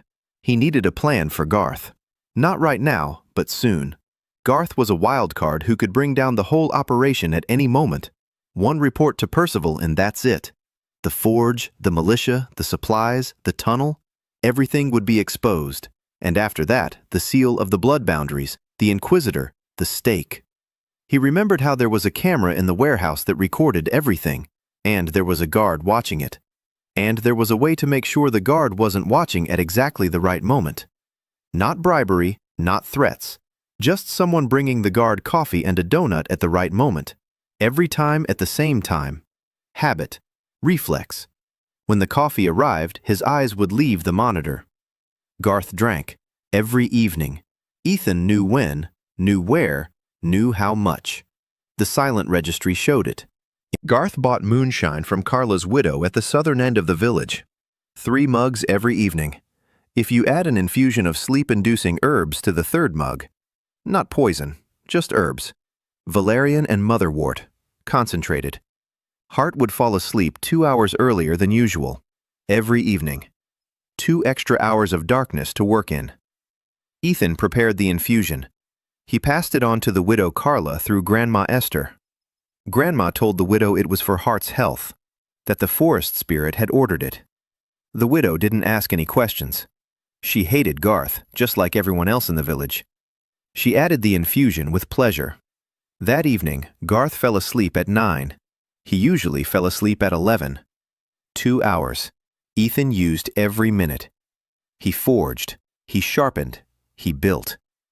On the 37th day, there were 8 arrowheads, 12 knives, 6 spears.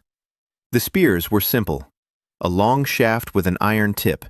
Not a knight's weapon, a peasant's. But in the hands of a man standing in a trench at arm's length from the enemy, a spear kills just as well as a sword. Even better, because a spear requires no skill, only determination. Ethan stood in the smithy, looking at the weapons. 18 men, 12 archers, 6 spearmen, against 30 to 40 bandits with real combat experience. The numbers didn't add up. He needed an advantage. Not in men, not in weapons, in positioning. He took out a map. The silent registry unfolded a diagram of the surrounding area. The road from the eastern highway to Gray Hollow ran through a ravine, a narrow one, 20 meters wide. The slopes on both sides were overgrown with brush. The perfect spot for an ambush. A classic. The Thermopylae of the poor. He marked the positions. Archers on the slopes. Spearmen below, behind a barricade of logs. Escape routes through the ravine to the tunnel. If things went wrong, the men would go underground. The bandits wouldn't find the entrance. The plan was in place. Now they needed time. And a little luck. Luck came on the 38th day. The reward. Knowledge. The recipe for black powder. Ethan sat on the floor of the underground room and looked at the blue window. The recipe for black powder. Saltpeter. Sulfur. Coal. Proportions. 75 to 10 to 15. He knew this recipe. Every boy from Ohio knew it. But here it was different. Here it was a weapon that no one else had. Not the barons, not the knights, not the church. Gunpowder. In a world of swords and bows. Saltpeter. Where to get it? The silent register gave him a clue. Cesspools. Barnyards. Old cellars. Anywhere organic matter has been rotting for years, a white coating forms on the walls. Potassium nitrate. Ethan closed his eyes. He smiled. The deadliest weapon in this world lies on the walls of cesspools, and no one knows it. On the 40th day, Sister Rebecca Asquith arrived in the village. Ethan saw her from the roof of the barn where he was drying herbs. A donkey, a white cloak bearing the symbol of the Church of Light, a golden circle with a flame inside. A young woman of about 22, slender, pale, dark circles under her eyes. She tied the donkey up by the village headman's house and went inside. The silent register highlighted the information. Sister Rebecca, the youngest novice at the traveling chapel, assigned to the district. She comes once every 2 weeks. She reads sermons to the dying. Relationship scale, +3. Neutral positive. Ethan climbed down from the roof. He knew that the churchwoman's visit was an inspection. Formally, she comes to pray with the sick. In reality, she's compiling a report. How many people are in the village? How many have died? How many have been born? Are there signs of heresy? Are there signs of ascension? She doesn't do this out of malice. She does it because that's how the system works. Every novice is the eyes and ears of the church, even if the novice herself isn't aware of it. Rebecca spent half the day in the village. She went from house to house. She talked with the elderly. She prayed at the bedsides of the sick. Ethan watched from a distance. She was different, not what he had expected from a woman of the church. She didn't deliver sermons with arrogance. She sat on the floor next to the sick and held their hands. She cried along with the widow Martha as she told the story of her husband who had been killed while serving the Baron. She played with the children and laughed, a genuine laugh, not a churchy one, but a human one. By evening, she walked into Ethan's barn. He hadn't expected this. She stood in the doorway, looking at his back. His shirt was stuck to his wounds. The bandages which he changed every day were soaked with blood. She said she wanted to take a look. He turned his back to her. She approached. He felt her gently peel the fabric away from his skin. A quiet intake of breath. She saw the whip marks. 3 furrows, inflamed, partly healed, partly not. Silently, she took a bandage and ointment out of her bag. A clean white bandage, ointment in a clay pot. Forbidden items. The bandage and ointment were meant for the brothers and sisters of the church, not for serfs. She was breaking the rules. She knew it. She did it anyway. She treated the wounds, applied the ointment, bandaged them. Her hands were light, skilled. This wasn't the first time she'd done this. While she was bandaging him, he remained silent. So did she. Then she said that something wasn't right here.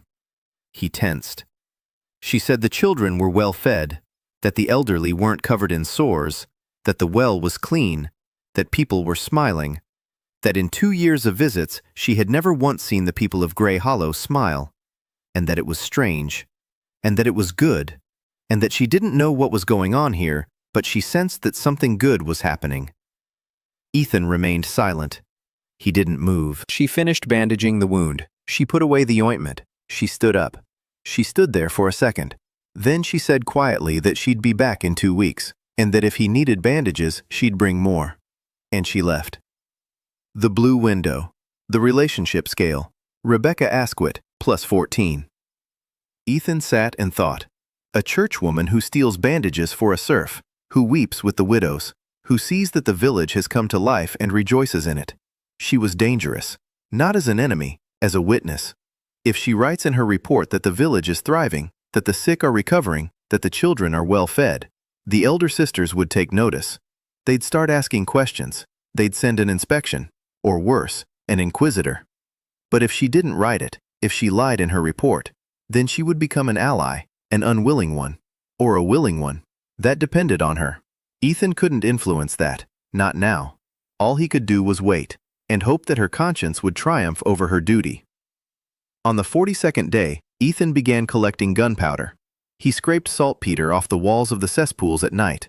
It was dirty work, stinky, nauseating. He rinsed the white powder in water, filtered it through cloth, evaporated it over a low flame in an underground room. The saltpeter crystals sparkled on the stone like salt, only they smelled different. He found sulfur at a hot spring 2 miles to the north. Hannah showed him the spot, yellow stones on the bank of a stream. Charcoal was the easiest to find. Willow charcoal, soft, fine-grained, perfect for gunpowder. He burned willow branches in a sealed pot. No air could get in. Pure carbon.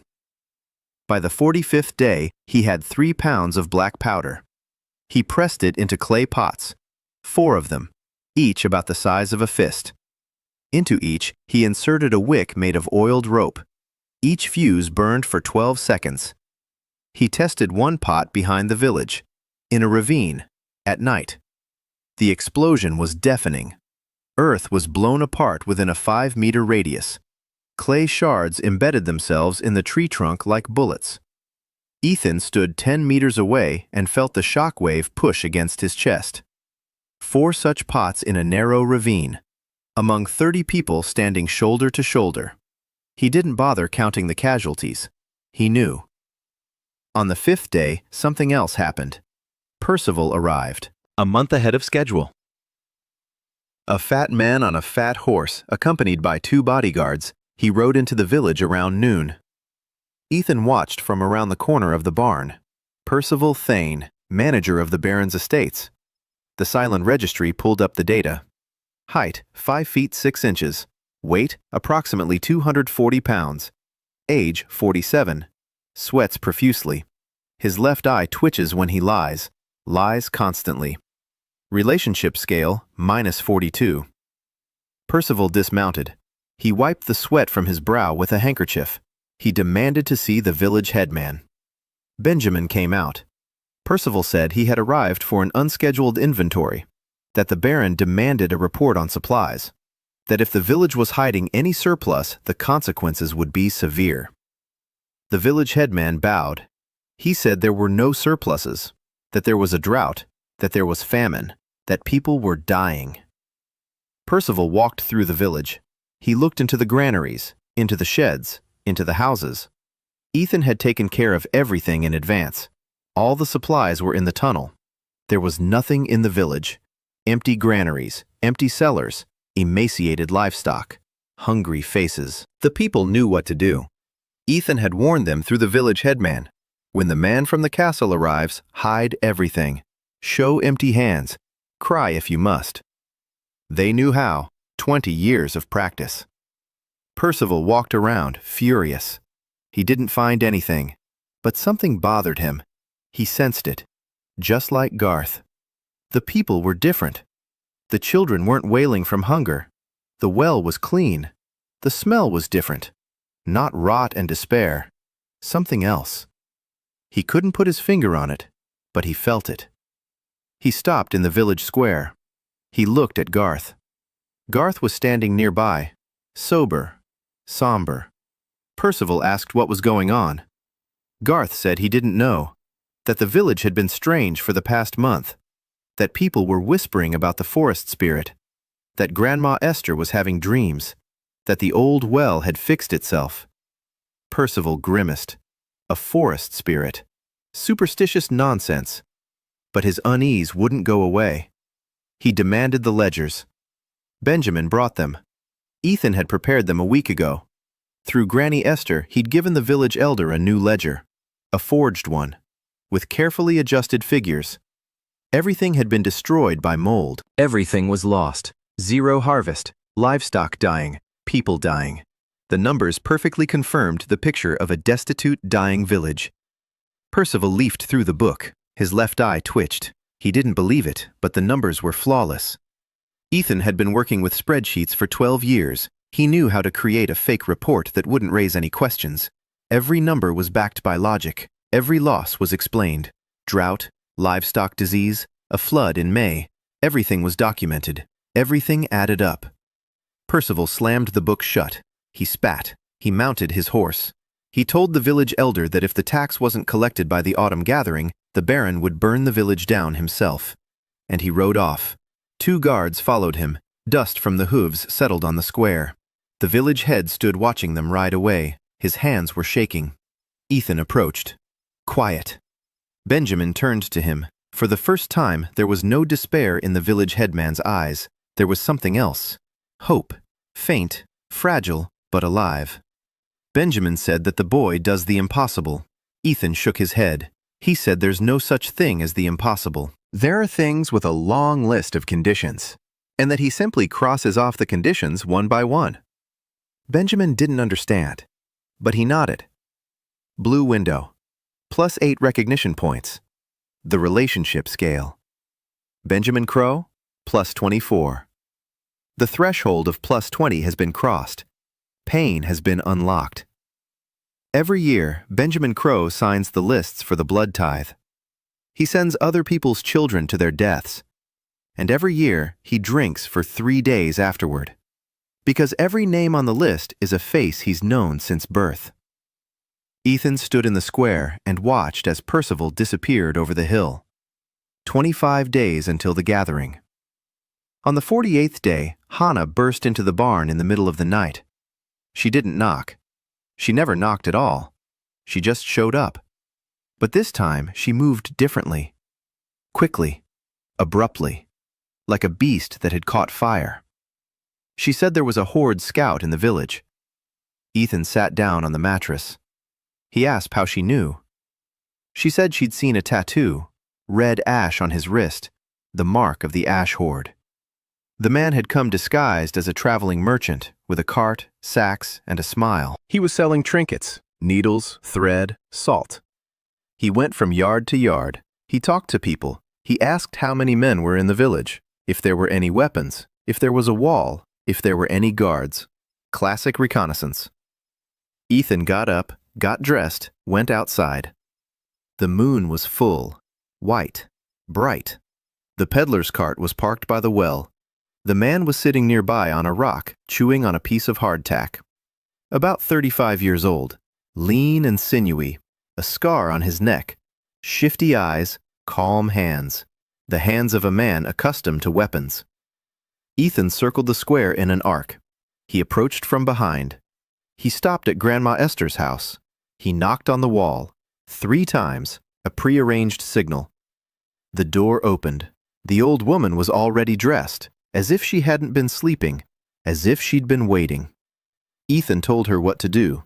She nodded. She went out into the square. Small, blind, with a cane. She walked straight toward the merchant. The merchant saw the old woman and relaxed. A blind old woman. No danger. The old woman approached. She spoke. She asked if he had any needles, good ones, steel ones. The merchant reached into his bag. The old woman stood nearby. Her cane slipped. A pot of water standing on a rock by the well tipped over. Boiling water. The old woman heated water for her decoction every evening. The pot was hot. Water splashed onto the merchant's feet. He cried out. He jumped up. He leaped back. The sack fell. Its contents spilled out. The old woman began to wail. She began to apologize. She began to gather up the scattered items. Blindly, awkwardly. The merchant cursed and clutched his scalded legs. By then, Ethan was already nearby. He gathered up the scattered needles. He helped the blind old woman. At the same time, he checked the lining of the merchant's sack. Paper, rolled up, hidden in a false bottom. He pulled it out in one swift motion. He tucked it into his shirt. The merchant didn't notice. He was busy with his legs. Ethan helped the old woman to her feet. She leaned on his arm. She gripped it tightly. For a blind 74-year-old woman, she had a grip like a blacksmith's tongs. They walked away. The merchant stayed behind, cursing by the well. In the shed, Ethan unfolded the paper. A map. Rough. Drawn in charcoal, but accurate. Gray Hollow and the surrounding area. Roads, trails, bridges, the number of houses. Markings. A cross by the eastern gate. An arrow pointing toward the ravine. The number 36. The number of Horde fighters. The date, 12 days from now. Ethan stared at the map.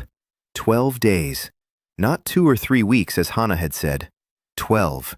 They'd sped things up. Or they were closer than she thought. Blue window, plus 15 recognition points. The Ashen Horde's location map has been unlocked. He overlaid the data from the merchant's map onto the system map. They matched. The Horde was camped 6 miles to the east.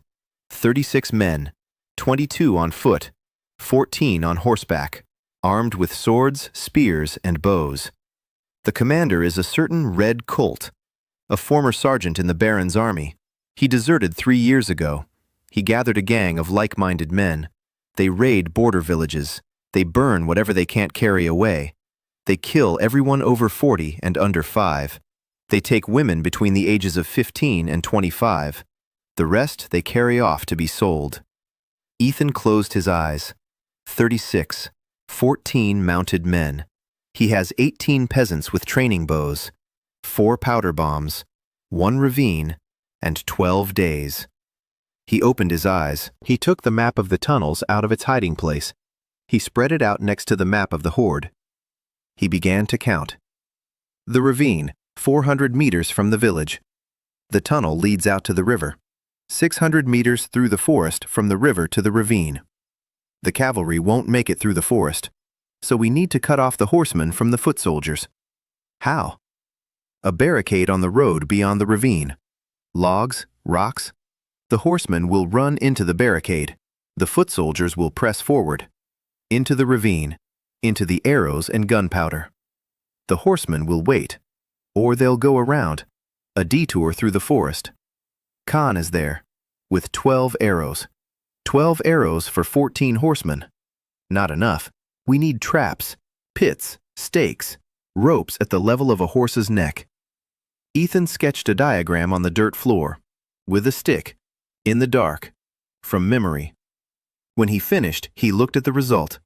It resembled his old routing diagrams for warehouse complexes. The same lines, the same nodes, the same interception points. Only instead of trucks, there were people. And instead of a delivery delay, there was death.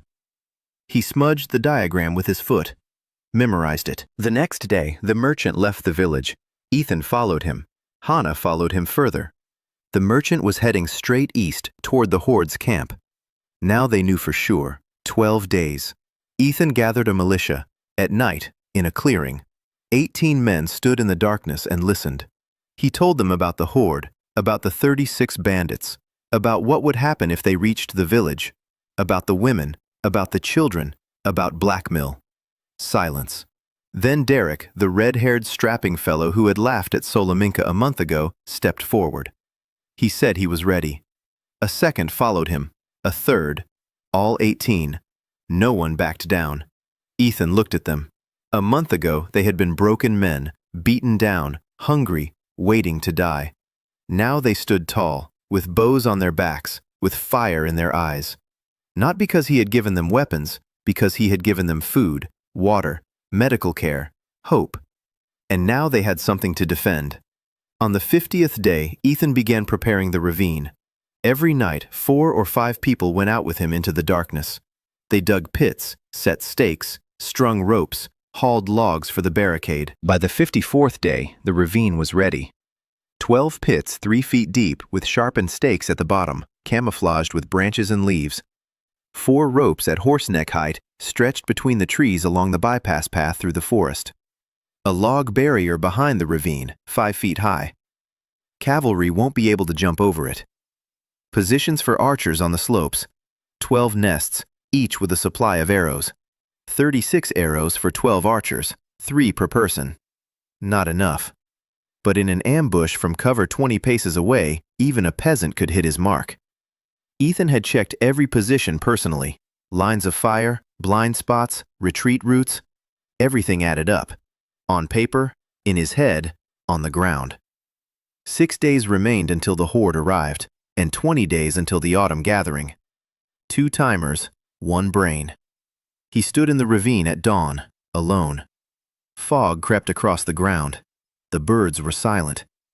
He looked east, toward where they would come from, and he thought, not about the plan, about the people. About Derek, who a week ago had brought him half his loaf of bread. About old Tom, who had carved an owl figurine out of wood and left it by his shed without a word. About the mother with the twins who bowed to him every morning across the square. They didn't know who he was, didn't know what he was doing, didn't know about the tunnel, the blacksmith shop, or the gunpowder. They just felt that life had gotten better, and that this skinny kid was somehow had something to do with it. They didn't ask questions. They brought bread and wooden owls. And because of that, something inside Ethan twisted into a knot he couldn't untie. On the 56th day, the blue window flashed red. For the first time ever. Ethan woke up from the flash. He sat up. He read it. Attention, an Inquisition seal has been detected within a 40-mile radius. Bearer, Malachi Vrin. Rank, Senior Inquisitor of the Order of Pure Blood. Estimated time of arrival, 14 to 16 days. Ethan sat in the dark. He didn't move. An Inquisitor. Within a 40-mile radius. Heading their way. 14 days. The Horde in 6. The Gathering in 20. The Inquisitor in 14. 3 deadlines, one on top of the other. He closed his eyes. He ran his palms over his face. His hands smelled of coal and saltpeter. Malachi Vrin.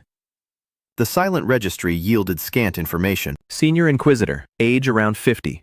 Specialization, identification and extermination of the Ascendants. Track record, 17 villages burned, 3 public executions, 2 peasant uprisings suppressed. Nickname, the Good Shepherd, because he's always smiling, even when he's burning people. Ethan stood up. He went outside. Stars. Silence. The village was asleep. He walked over to Grandma Esther. She wasn't asleep. She was sitting on the porch, smoking, as always, as if she'd never slept. He sat down beside her. He told her the Inquisitor was on his way. Grandma didn't move. She didn't flinch. Only her hand holding the pipe froze for a second. Then she brought it back to her lips, took a drag, exhaled the smoke. Asked when. He said in 14 days. She was silent. Then she said she knew, that she'd been waiting, that sooner or later they would come. They always come. Ethan asked why she'd been waiting. The old woman was silent for a long time. The pipe went out. She didn't light it again. Then she began to speak, quietly, slowly, each word like a stone placed on a scale. She said that 62 years ago she had been a girl, 12 years old, a maid in a big house, not a farmhouse, a stone house, with towers, with a garden, with a library. The house stood on a hill north of where Grey Hollow is now. The house belonged to a family, an old one, an ancient one, with a name she hadn't spoken aloud in 60 years. She served the mistress, A young woman, beautiful, with dark hair and gray eyes. The mistress was pregnant, her first child. Then the soldiers came, at night, with torches, with swords, wearing the white robes of the Church of Light. They killed everyone, men, women, the elderly, children. They burned down the house, the library, the garden, everything. The mistress fled. Esther fled with her. The 12-year-old girl carried a torch in front, and the mistress followed her, clinging to the wall. They escaped through the tunnel, that very one, underneath the village, because the village stood on the ruins of the estate. The mistress made it to the forest. She gave birth to a boy, and she died of blood loss at dawn. The last thing she said to Esther was, "Hide him, give him a different name. Wait, someday blood will call to blood." Esther hid the child. She gave him to the blacksmith's family. She gave him the last name Rowe. He grew up, got married, had a son. Garth killed him for a stolen turnip. The son married a woman from out of town, a strange woman, a quiet woman, with gray eyes. She arrived in winter, pregnant, alone, as if she knew where to go. She gave birth. She died. They named the boy Ethan, after his grandfather. Ethan Rowe, a straw. Grandma fell silent. Her pipe lay on her lap. Her blind eyes stared into the darkness. Ethan sat beside her, holding his breath. He understood. Every word, every number. 112 years ago, a tunnel. Expertly laid stonework. A room underground. A pedestal with a carved symbol. A circle with 3 rays. A house on a hill to the north. An old family, an ancient one, carved in stone. He sat in the body of a boy whose blood traced its roots back to the carved great house. He was no accidental visitor. He was a returnee. Blood called to blood. Across worlds, across death, across 100 years. A blue window flashed. The hidden map was unlocked. Grandmother Esther, the last living servant of the last princess of the House of Ashton. She had been waiting 62 years for the heir's return. The family name, Ashton. The family crest, a circle with 3 rays. The sun over a mountain. The coat of arms of the fallen house. Ethan sat and stared at the blue window. Ashton. He remembered his last name. From that life, Ethan Ashton. He had never given it much thought. Just a last name, Anglo-Saxon, ordinary. Ashton. Ashton. 1 letter, 1 sound. A century, 2 worlds. He turned to his grandmother. She sat quietly, waiting. She had been waiting 62 years for this moment. A blind old woman on the porch with a cold pipe. He wanted to say something. He couldn't find the words. He reached out, took her hand. Dry, small, with gnarled fingers. He squeezed it. She squeezed back. Tightly. Her blind eyes glistened. She wasn't crying. She'd stopped crying 60 years ago. But her eyes glistened. She said 1 word. Finally. They sat on the porch, in silence, for a long time. Then she said that the Inquisitor wasn't just coming. He knows. Not about Ethan. About blood. About the Ashtons. The Church of Light didn't just wipe out the House of Ashton 100 years ago. The Church wiped them out because the Ashtons were the only great house that defended the common people. That gave the peasants land and education and weapons, which built schools and hospitals and bridges. The Church called it the heresy of ascent, and destroyed the source, and then hunted down the descendants, generation after generation. Malachi Vren, the Good Shepherd. He burned 17 villages, not because there were heretics there, because in each of them there might have been a descendant of the Ashtons. He's searching, to this day, and something has led him here. Ethan clenched his teeth, the seal on the collar. It senses when a serf oversteps his bounds. He had been careful. He'd hidden behind the old woman, behind the forest spirit, behind the village elder. But something slipped through. Some kind of signal, some kind of ripple, weak enough not to raise the alarm, noticeable enough for Malachi Vren to turn his horse north. 6 days to the horde, 14 to the Inquisitor, 20 to the gathering. Ethan stood up. He bowed to the old woman. She nodded. He walked out into the night. Mei Li was standing at the tunnel entrance. He hadn't expected her. She stood in the darkness, barefoot, in a nightgown, her arms wrapped around her shoulders. She was trembling, not from the cold. She said she hadn't slept, that she'd seen him go to his grandmother's, that she'd been watching, that she'd heard. Not everything, but enough. Ethan froze. How much had she heard? She said she'd heard a name, Ashton. He stood there, motionless. She stepped closer. She said her grandmother had been a midwife, that her grandmother used to tell her a bedtime story, about a house on a hill, about a family that loved their people, about the night when the men in white coats came, about a boy who was hidden in a tunnel. She thought it was a fairy tale. Now she was standing in front of a fairy tale, barefoot, in a nightgown, and the fairy tale was looking at her through the eyes of a 15-year-old boy with a slashed back and coal under his fingernails. She asked who he was. He remained silent. She said she didn't care who he was, that she didn't want to be a widow, that she wanted to be a wife, to a living man, who fixes wells and feeds people and digs in the dirt at night, and that if he told her to be quiet, she would be quiet, because she knows how to be quiet. 20 years of practice. Ethan looked at her. Moonlight fell on her face, on her light brown hair, on her wet eyes. He reached out toward her cheek, stopped an inch short, didn't touch her.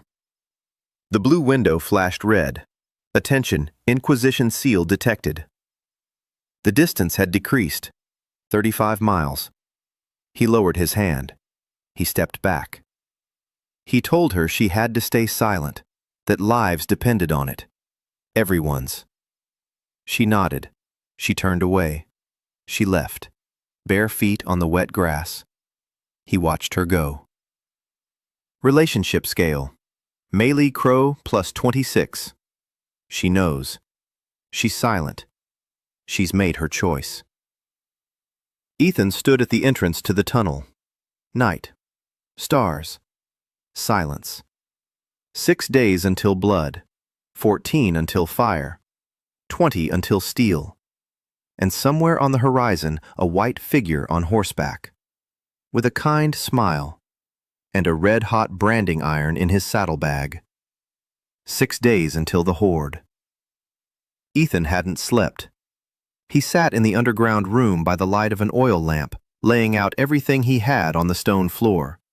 4 powder pots, 36 arrows with iron tips, 6 spears, 12 knives, ropes, stakes, a map of the ravine, a map of the tunnels, Percival's ledger, a sack of salt, 7 pounds of dried meat, 4 pounds of grain, bandages, ointment.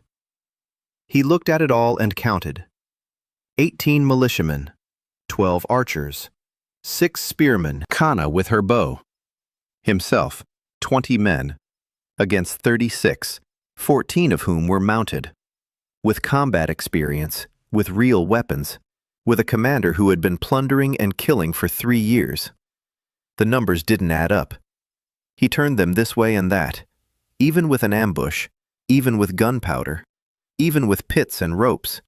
There would be casualties among his men, among those who, a month ago, couldn't even pull a bowstring, among those who used to bring him bread and wooden owls. He clenched his fists. At the warehouse in Chicago, casualties are just numbers, shelf life, expiration, write-offs. Here, losses meant Derek with his red beard and silly smile. It meant Tom, who carved owls. It meant the twins' father, who bowed across the square every morning. Ethan slammed his fist against a rock. His knuckles cracked. The pain helped. He exhaled. He sat up straighter. He stopped thinking about people. He started thinking about the mission. as he always did. The mission: to destroy or disperse a 36-man unit with a force of 20 untrained men while minimizing their own losses. The solution: not a fight, a trap, not a battle, an annihilation. The difference is that in a battle, both sides fight. In a trap, one side dies without understanding what's happening. A ravine. Narrow, 400 meters long, 20 meters wide. Entrance from the east, exit to the west toward the village. A log barricade at the western end. The cavalry enters first. It runs into the barricade. It stops. The infantry catches up. Everyone is in the ravine, all crammed into a tiny space. Powder pots are hidden under the barricade. 12-second fuses. An explosion. Panic. Horses rear up. They throw their riders off. Arrows from both sides, from 20 paces. 3 volleys, 36 arrows. Then the pits. Those fleeing the arrows fall onto the stakes. Ropes in the woods catch those trying to escape through the trees. Spearmen at the western end finish off those who have broken through. If everything goes according to plan, the battle will be over in 3 minutes. If it doesn't go according to plan, Ethan didn't dwell on that. 5 days before the horde arrived, he conducted the final rehearsal, at night, on the spot. Everyone knew their position. Everyone knew the signal. Kana's whistle. 1 long whistle meant get ready. 2 short whistles meant fire. 3 short whistles meant retreat to the tunnel. He walked through every position, checked every pit, every stake, every rope. The pots of gunpowder lay beneath the rubble. The fuses were dry. The flint was nearby. Everything was in place. 4 days before the horde arrived, a reward came that changed the situation. A skill. Basics of engineering traps. Level 1 out of 10. Consolidation. Build and test 5 working traps in 72 hours. The skill flowed into his hands and mind at the same time. Ethan suddenly saw the ravine in a different light. Not as a place for an ambush, as a mechanism. A system of levers and counterweights. He saw where to set up a tripwire, where to stretch the rope so that the first person to step on it would bring a log crashing down on themselves, where to bury bamboo tubes so that when pressed, a sharpened stake would spring from the ground. In 3 nights, he rebuilt the ravine. 5 traps. 2 at the entrance, 1 in the center, 2 on the bypass path through the forest. Each designed for 1 or 2 people. Each killed or maimed without human intervention, automatically, like an assembly line. The skill had taken hold. The blue window confirmed it. 2 days before the horde arrived, Ethan gathered his inner circle. Not the militia, his own people. Grandma Esther, Hannah, village elder Benjamin, Maylee, Noah. 5 people who knew more than the rest. Not everything, but enough. They sat in an underground room by the light of 3 candles. Their faces were in shadow. Ethan spread out the map. He showed them the plan. He explained every step. Hannah nodded. She understood the ambush better than anyone. Benjamin sat there, pale, but listened. He didn't interrupt. Maylee clasped her hands on her lap. Noah stood against the wall with her arms crossed, looking at the map. When Ethan finished, she said the plan was good. But there was a problem. If even 1 gang member got away alive, he'd bring others. The horde isn't just 1 squad. It's a network. Red Colt was a sergeant. A sergeant has a commander. Ethan looked at her. She was right. Absolutely right. He hadn't thought of that. Or didn't want to think of it. Not a single one should get away. 36 people. All of them. He closed his eyes, took a breath, exhaled, closed his eyes. He said that not a single one would leave. Hannah said she'd take care of it. Calmly, without emotion, as if talking about the weather. She's a hunter. Tracking down prey is her job. Ethan nodded. He didn't think about what that meant. Not now. Grandma Esther sat in silence, smoking her pipe. When everyone fell silent, she spoke a single sentence. That 100 years ago, the Ashtons had defended their people and died for it. that now their blood was doing the same thing, and that this time the blood would not perish, because this time the blood was wiser. Ethan looked at her. Her blind eyes gazed right through him, at something behind him, behind the wall, behind the rock, 100 years ago. He nodded. One day before the horde. The village didn't know. Only 20 people knew. The remaining 180 went about their ordinary lives. They carried water. They repaired fences. They cooked porridge. Children played by the well. Garth slept after his sleep-inducing brew. Dogs barked at cats. An ordinary day. Ethan stood on the roof of his shed and looked out over the village.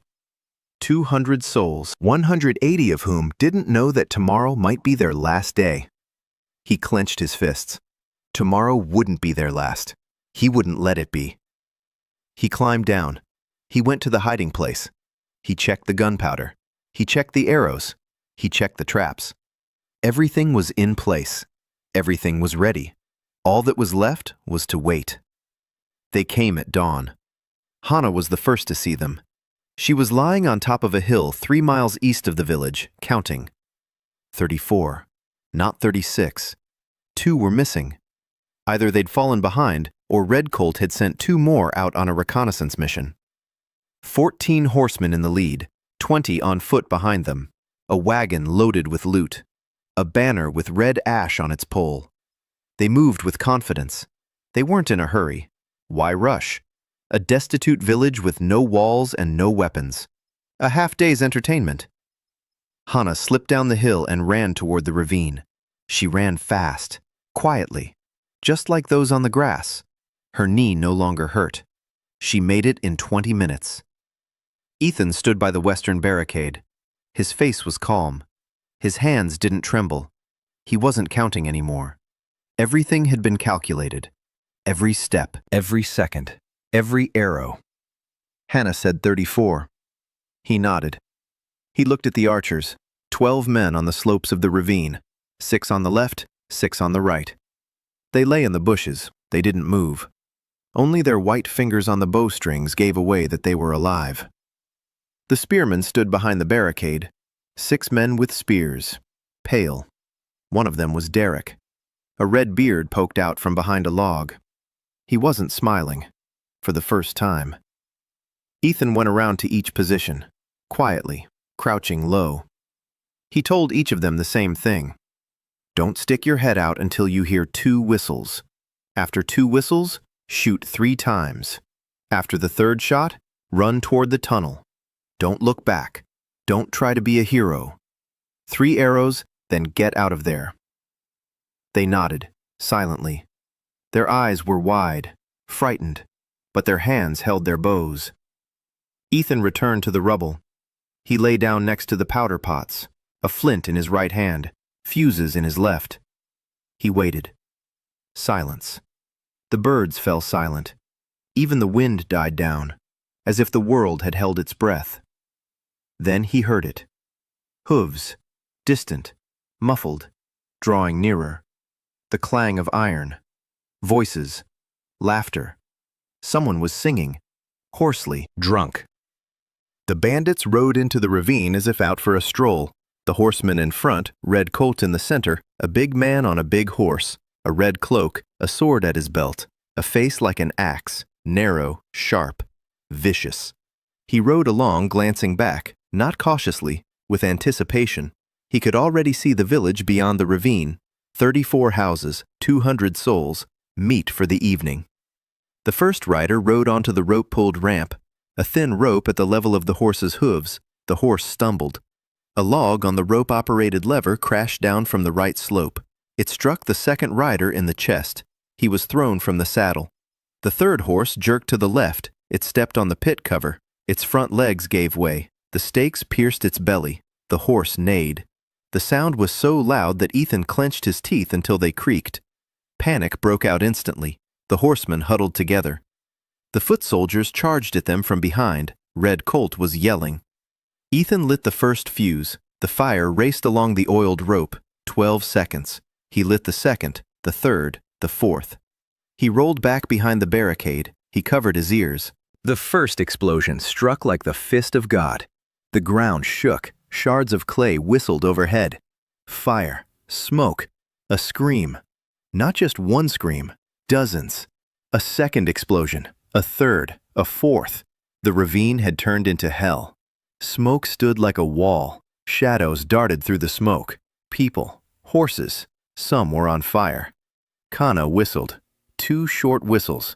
Arrows flew from both sides, from 20 paces away, into the smoke, into the shadows, into the screams. The first volley, 12 arrows. Ethan heard them pierce bodies. A dull thud, like a stick striking wet earth. The second volley, the third. 36 arrows in 40 seconds. When the smoke began to clear, Ethan raised his head above the rubble. The ravine was littered with bodies, people and horses, moaning, motionless, crawling. He counted, automatically, just as he'd counted boxes in a warehouse. 14 lay motionless. 9 were crawling. 6 were running toward the eastern entrance. Back again. 5 were running into the woods. Red Colt. He was alive, on the ground, without a horse, with a shard of pottery in his left shoulder. He crawled toward the east exit, leaving a trail of blood behind him. Hana whistled 3 times. The riflemen retreated, just as they'd been taught, without looking back toward the tunnel. The spearmen emerged from behind the rubble, 6 of them, Derek in the lead. They moved along the ravine, finishing off the wounded. Ethan didn't look. He could hear it. Short thuds, gasping, silence.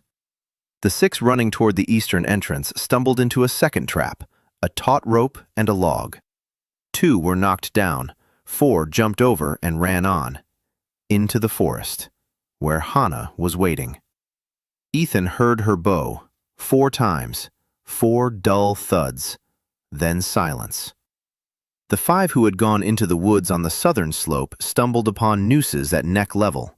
3 fell. 2 ducked and ran on. Ethan waited. A minute later, Hana emerged from the woods, silently, with an empty quiver. She nodded. Ethan looked down at the ravine. Smoke was settling. The bodies lay on the ground. 34, he counted them, 3 times. 34. All of them. Derek stood in the middle of the ravine with a spear in his hand. The spear was red up to the middle. Derek looked at his hands. They were trembling. He sank to his knees. Ethan walked over to him. He placed a hand on his shoulder. Derek lifted his head. There was something in his eyes that Ethan had seen before, in the mirror. After that first night at the warehouse, when he'd worked 12 hours and realized this was his life now. Desolation. Not grief, not joy. Emptiness after doing what he had to do. Ethan said it was all over, that he'd done well, that his family was safe. Derek nodded. He stood up. He walked toward the village, staggering.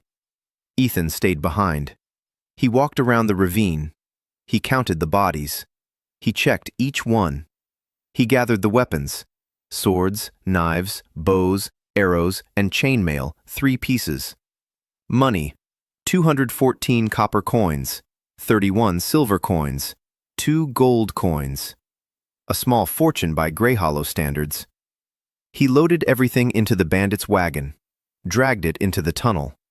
2 hours of work. Alone. In the dark. Then he returned to the ravine. The bodies. 34 corpses. They had to be disposed of, before anyone saw them, before Garth woke up, before the smoke cleared over the village. He called for Hana. She came with 2 militiamen. They dug until evening. A mass grave at the bottom of the ravine, deep. Then they filled it in. Then they covered it with branches. Then Hana walked through the ravine and covered the tracks. She sprinkled ash over the blood on the ground. She filled in the holes. She pulled out the stakes. When the sun set, the ravine looked like an ordinary ravine. Trees, bushes, a trail. Nothing was there. Nothing had happened. Ethan stood at the western edge of the ravine and watched the sunset. Red, like blood. A blue window flashed. Plus 47 recognition points. The Ash Horde destroyed. Militia casualties, 0. 0. He read it 3 times. 0. Not a single one of his men was hurt. The archers fired their arrows and left. The spearmen finished off the wounded. The Khan cut off those who tried to flee. The traps worked. The gunpowder worked. Everything worked. Just like on paper. Just as he'd imagined. Just as he'd planned. He sat down on the grass. He covered his face with his hands. His hands smelled of gunpowder, earth, and blood. He didn't cry. Engineers don't cry. Logisticians don't cry. But something was running down his cheeks, and he didn't wipe it away. 14 days until the gathering. 2 days after the horde. The village didn't know what had happened. 180 people carried on with their lives. 18 militiamen remained silent. Derek hadn't spoken for 2 days. Then he started again. But he smiled less often. Ethan gave the people a day to catch their breath. 1 day. Then he got back to work. The gathering in 14 days. Baron Cassius Morehouse will arrive in person. With 20 knights. Not bandits. Trained warriors in armor. With swords worth more than the entire village. An ambush in the ravine won't work against them. The knights won't go through the ravine. The knights will take the main road. In the open it. With the Baron's banner. And if the village doesn't hand over 70% of a harvest that doesn't exist, 5 head of cattle, of which there are 3, and 2 young men as a tithe of blood, then the Baron will burn Grey Hollow to the ground. Ethan sat in the underground room and thought. 3 days, 3 nights. He hadn't slept. He hadn't eaten. He hadn't gone out. Maylie brought him water and bread. She left them at the entrance. She didn't come in. She knew he needed. On the 4th day, he came out. With a plan. He gathered his inner circle. Grandma Esther, Benjamin, Maylie, Noah, Hannah. 5 faces in the candlelight. He said the Baron couldn't be killed. Not because it's wrong, because it's impossible to hide. The crown stands behind the Baron. Killing the Baron means bringing in the royal army, 1,000 soldiers, 10,000, as many as they want. Grey Hollow will be razed to the ground. Benjamin nodded. Hannah frowned. She would have preferred an arrow. Ethan said there was another way. Not force, information. Percival's ledger. 400 gold crowns stolen over 3 years. If the Baron finds out that his steward is stealing from him, that every copper coin the Baron never received went into Percival's pocket, the Baron won't care about the village. The Baron will care about Percival. Noah raised her head. A fire lit up in her eyes. She said it would work, that the Baron was paranoid, that he saw enemies everywhere, that if they showed him the numbers, he'd devour Percival alive, and forget about taxes, at least for a while. Ethan nodded, but that wasn't enough. The ledger was a distraction, a ruse. While the Baron is preoccupied with Percival, we need to make the village look exactly as the Baron expects it to. Impoverished, dying, empty. Not a single extra sack, not a single extra cow, not a single healthy face. He turned to Maylie. He said he needed her registry. All 200 people. Who's sick with what they look like, who can pretend to be dying. Maylie nodded. She already understood. Ethan was staging a performance, a set. He was turning a living village back into a dead one. For 1 day. For the day the Baron arrives. He'll see what he expects to see. Emaciated peasants, empty barns, dead livestock, tears and mud. He wouldn't look for what he didn't expect. Because people don't look for what they don't believe in. It took 5 days to prepare. All the supplies were moved into the tunnel. Every sack, every pot, every scrap of cloth. The loom was taken apart and hidden piece by piece. The forge was extinguished. The tools were put away. The weapons were buried. The village became empty, dead, just like 2 months ago. Only now it was all an act. Mei Li went from house to house. She explained, she demonstrated.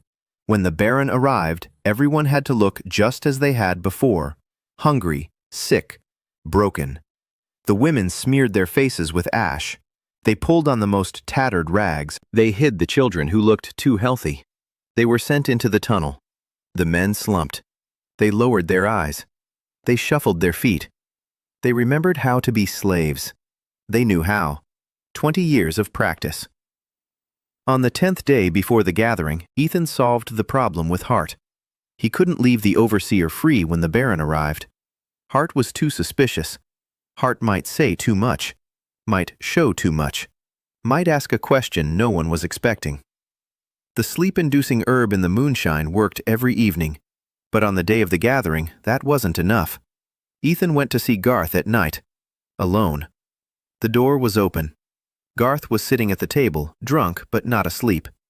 The infusion hadn't taken effect yet. He saw straw and smirked. He asked what Ethan wanted. Ethan said he knew about the note. Garth froze. What note? Ethan said he knew what Hart had written to Percival, that the village had changed, that people had stopped dying, that something wasn't right. Hart hadn't written any note, but he'd thought about it.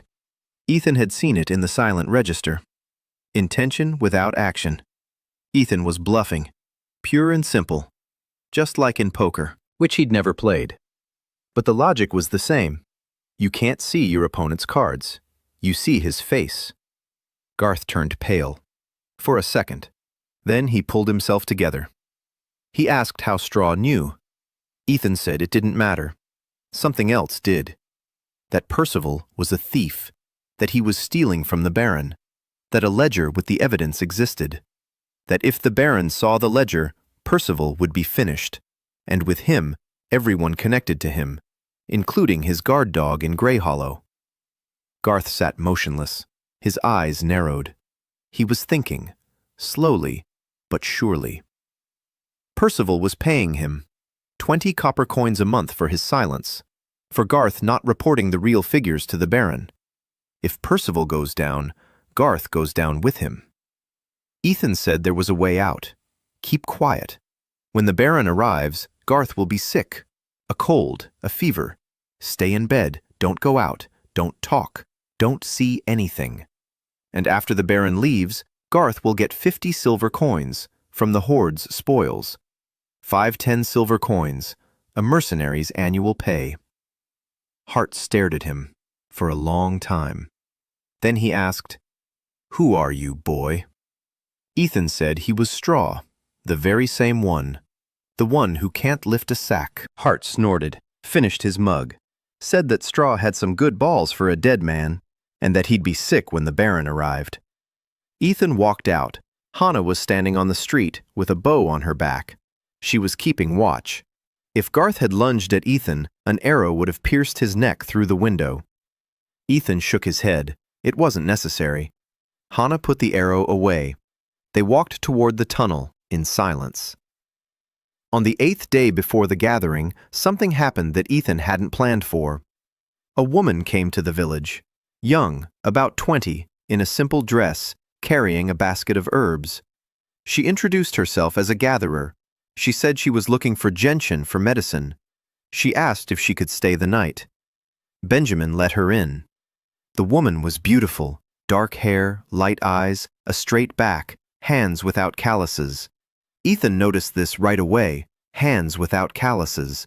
In a world where every woman has been working with her hands since the age of 5, a herb gatherer with no calluses on her hands. He activated the silent registry. The data was sparse. Name unknown, origin unknown, relationship scale -10, aristocratic disdain -10, aristocratic. Ethan froze. He looked at the woman again. She was sitting by the well, drinking water. Her back was straight. Her chin was slightly raised. She was drinking in small sips. She held the mug with 3 fingers, just as they're taught in noble households. Lady Celeste Morehouse, the Baron's daughter. Here, in her father's village, incognito, a week before her father arrives to burn this village to the ground. Ethan stood around the corner of the barn and thought, quickly, feverishly. Why is she here? Spying for her father. Ran away from her father.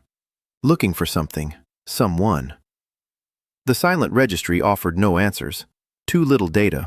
Relationship level too low.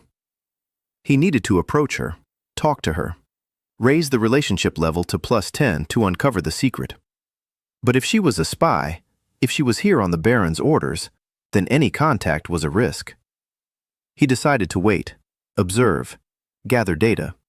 Just like at the warehouse when a new customer arrived. First you watch, then you assess, then you act. Celeste Morehouse spent 3 days in Grey Hollow before Ethan made up his mind. He watched. She walked around the village, gathered herbs. She talked to the women. She played with the children. She helped carry water, for the first time in her life, judging by the way she held the bucket, with both hands, arms outstretched, as if it were a bomb. She wasn't spying, she was hiding, from her father, from the castle, from the life that had been chosen for her. The silent registry confirmed it on the second day. The relationship scale shifted to -7. The reason? She saw Mei Li feeding porridge to the elderly, and for a second her face twitched. Not contempt, envy. She envied the peasant woman. The Baron's daughter envied the village headman's daughter. Because Mei Li was needed by the people, and Celeste was needed only as a commodity for a dynastic marriage. On the third day, Ethan approached her at the well. He brought a mug of water. He held it out to her. She looked down at him, with her usual condescending gaze. Then she remembered that she was a herb gatherer, not a lady. She took the mug. She said thank you, insincerely, like an actress playing a peasant woman. Ethan asked where she was from. She said from the southern village. He nodded. He asked which one exactly. She hesitated for half a second. She gave the name. Ethan knew from the silent registry that this village had burned down 4 years ago. He didn't say anything. He just nodded. He walked away. The scale shifted to -5. He didn't press her. He didn't rush her. Time was on his side. On the 4th day of her stay, 4 days before the gathering, Celeste saw Grandma Esther. The old woman was sitting on the porch, smoking. Celeste stopped. She looked at the locket around the old woman's neck, a locket Ethan hadn't noticed before. Small, tarnished by time, with a coat of arms, a circle with 3 rays. Celeste turned pale. She turned around and hurried back to her lodgings. Ethan saw it.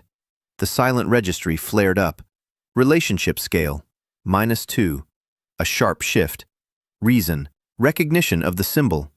Emotion, fear. She recognized the Ashton crest. Ethan went to her, to the shed where she was spending the night. He walked in without knocking. She was sitting on the floor, hugging her knees. Her face was pale.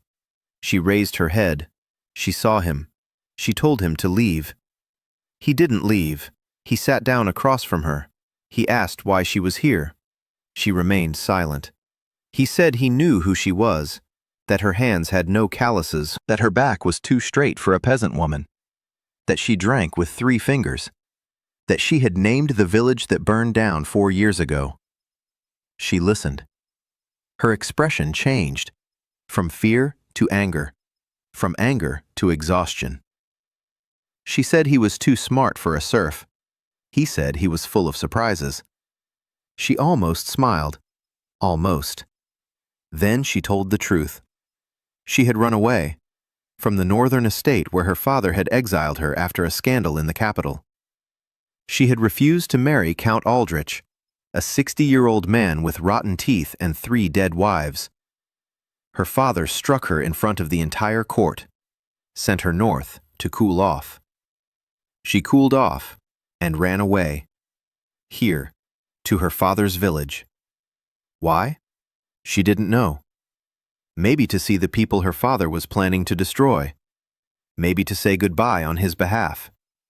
Maybe to feel something other than hatred for the surname she bore. Ethan listened, silently. She spoke at length, about her mother, the late Baroness of the House of Varane, about the box of letters her mother had left behind, which Celeste had never opened, because she was afraid. Afraid to find out that her mother, too, had hated that house. Ethan asked about the coat of arms, a circle with 3 rays. Why had she turned pale when she saw it around Grandma E's? Celeste froze. Then she said her mother had told her a fairy tale about an old house that loved its people, that built schools and bridges, which was destroyed for it. House Ashton, an ally of House Verraine. Her mother was a Verraine, so her mother knew the Ashtons, knew their coat of arms, and passed that knowledge on to her daughter, through a fairy tale. Celeste said she'd thought the Ashtons were a fairy tale, like a forest spirit. Ethan stood up. He held out his hand to her. She looked at his hand. It was dirty, calloused, with coal under his fingernails. She looked into his eyes. She took it. He lifted her up. He said her father would arrive in 4 days, that if he found out she was here, it would be worse than the northern estate. She nodded. He said he would hide her, in the tunnel, underground, where the Baron wouldn't find her. She asked why he was doing this. He said he didn't know, that it was probably because she drank water with 3 fingers and yet envied the peasant woman who carried water with 2. Celeste blinked. Then she smiled for the first time. Not falsely, briefly, like a flash. A blue window. The relationship scale. Celeste Morehouse. +4. From -10 to +4. A 14-point jump. He led her into the tunnel, into an underground chamber. She stopped at a pedestal bearing a coat of arms. She ran her finger along the circle with 3 rays. She was silent. Then she said her mother was right. This isn't a fairy tale. She raised her head, looked at it. She said that if he was who she thought he was, then she needed to go back to the castle. Not to run away, to go back. Because in 4 days her father would arrive here, and she needed to be by his side, from the inside. Ethan shook his head. It was too dangerous. She said that danger was her middle name, that she was a Morehouse, and that she was the only one who could slip Percival's ledger to her father in a way that he would believe it, because he wouldn't accept a document from a peasant, but from a daughter who was crying and begging for forgiveness for running away and bringing proof of his servant's betrayal. From a daughter, he'd accept anything. Ethan looked at her. She stood in the underground chamber, beneath the carved coat of arms of the house, with her back straight and her fists clenched, the daughter of his enemy, who was offering to betray her father for the sake of people she'd known for 3 days, or for the sake of a mother she'd lost 10 years ago, or for her own sake. He didn't know. But her plan was better than his own, because she was right.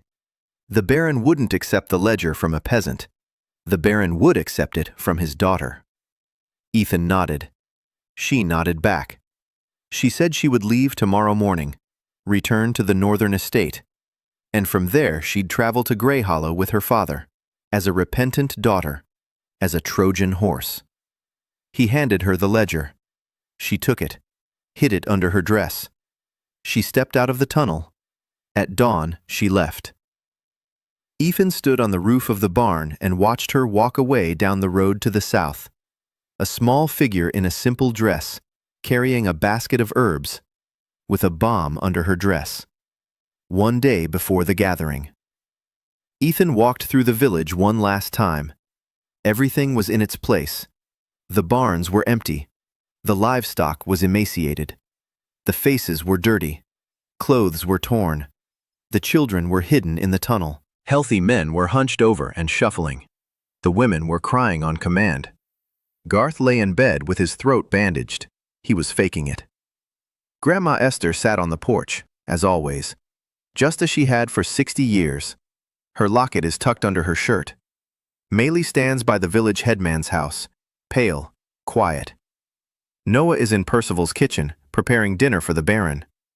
Hannah is in the forest, with 12 militiamen, just in case things go wrong. Ethan stood in the middle of the square, alone, in torn pants, in a dirty shirt, with a brand on his wrist, with a collar around his neck. A straw man, a dead boy, a shadow. He's ready. Baron Cassius Morehouse rode into Greyhollow on the 70th day, right on schedule. 20 knights behind him, a banner with a black bull on a yellow field, chainmail, swords, spears, horses, well-fed and fierce. The Baron rode at the head of the column, a thin man with the face of a greyhound, thin lips, cold eyes, gray at the temples. He was 43 but looked 60. Gambling debts and bitterness had worn him down before his time. Celeste rode beside him, in a dress, in a cloak, with downcast eyes. A repentant daughter. She had returned to her father 2 days ago. She had cried. She had begged for forgiveness. Her father had accepted her. Not out of love, out of self-interest. His daughter would still be useful for a dynastic marriage. Behind the Baron rode Percival, on his fat horse, sweating. His eyes darted about. He didn't know the ledger was missing. Not yet. Ethan stood in the crowd, shoulder to shoulder with the other serfs, hunchbacked, quiet, invisible. He watched as the Baron dismounted, as he surveyed the village, as he grimaced at the smell. The stench was real. Ethan had made sure of it. That night they'd spread the contents of the cesspools across the square, for authenticity. The Baron walked through the village. He peered into the granaries, empty. Into the sheds, empty. Into the houses, dirty. Hungry faces, outstretched hands, tears. He saw what he expected, a destitute, dying village not worth his time. He turned to Percival, asked where the taxes were. Percival stammered.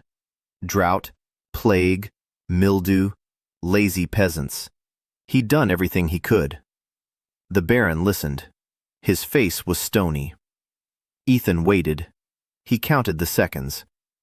Celeste dismounted. She approached her father, quietly, respectfully.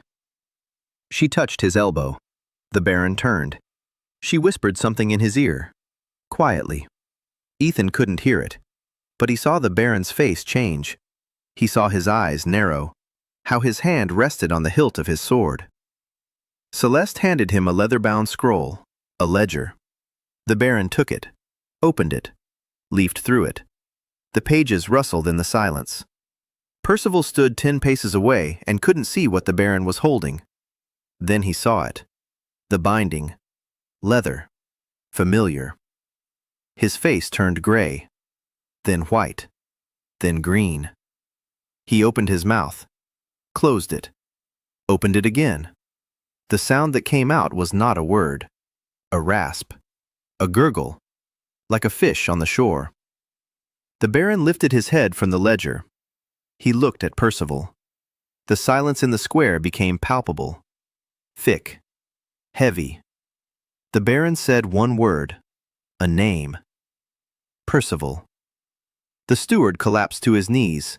He began to speak, quickly, incoherently, that it was a forgery, that it was a conspiracy, that the peasants had planted it.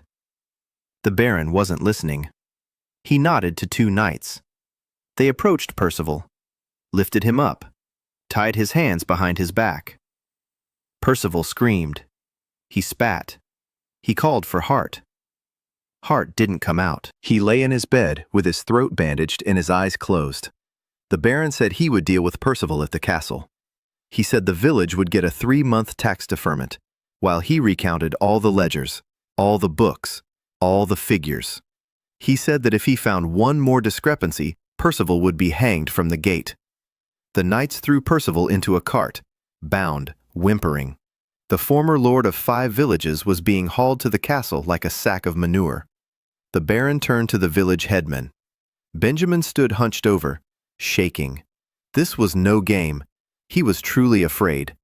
The Baron said 3 months, that in 3 months he would return, and that the tax would be collected in full, or the village would burn. Benjamin nodded. He bowed. He mumbled words of thanks. The Baron mounted his horse. He looked at the village one last time. 20 knights turned around. They rode south along the road. A column of dust rose. Percival followed behind them in the cart. Celeste was sat next to her father. For a second she turned around. She looked at the village. Her eyes found Ethan in the crowd. For a moment, she tilted her head slightly, downward, a nod. Then she turned away. They rode on. The dust settled. Silence. 200 people stood in the square, motionless. They couldn't believe it. The Baron had left. Percival was in chains. The tax had been postponed. No one had been burned. No one had been taken away. The blood tithe hadn't taken place. Caleb stood next to his mother. Alive. Free. Martha held him so tightly that the boy's ribs creaked. Maylie stood on the porch of the town leader's house. She looked at Ethan. She wasn't smiling. She wasn't crying. She was just looking, like someone who sees what others don't. Benjamin straightened up, slowly, as if he were straightening a back he'd been hunching for 20 years. He looked at Ethan, directly, openly, for the first time, not as a boy, as a person. Noah stepped out of Percival's kitchen. Percival, who was no longer there. She stood on the porch and looked out at the empty road. Her face bore an expression Ethan had never seen before. Peace. Hannah emerged from the woods, with a bow on her back, with 12 militiamen following her. They stood at the edge of the woods and watched. It was all over. No blood, no arrows, no fire. Numbers had defeated steel. Ethan stood in the middle of the square, alone, in torn pants, in a dirty shirt, with a brand on his wrist. The blue window flashed, plus 62 recognition points, a record, from dozens of people at once. The relationship scale was updating so fast that the numbers flickered like on a stock exchange. He didn't read them, didn't count them. He looked at the village, his village. Grandma Esther stepped out onto the porch, slowly, leaning heavily on her cane. She walked across the square, toward him. People parted, silently. She stopped in front of him, small, hunchbacked, blind. She raised her hands to her neck. She took off the locket. That very one. The one she hadn't taken off in 60 years, darkened by time, with a coat of arms, a circle with 3 rays, the sun over a mountain. She took his hand, dirty, calloused, with coal under her fingernails. She placed the locket in it, clasped his fingers around the cold metal, and said 2 words. "Welcome back." Her voice didn't waver. Her blind eyes were dry. 62 years of waiting, and 2 words at the end. The crowd watched. They didn't understand, but they sensed it. Something had happened. Something big, something they didn't know the name of. Maylie stepped forward. She took Ethan's hand, his left one. The locket lay in his right hand. Her fingers intertwined with his, tightly. Warmth. She didn't ask. She didn't need explanations. She knew. Noah came down from the porch. She walked over, stood beside him, laughed quietly, briefly, through her tears, angry tears, happy ones. She couldn't tell which herself. Hannah walked across the square. She took the bow off her shoulder. She laid it at Ethan's feet, silently. Among her people, this meant more than any words. A weapon at one's feet. An oath.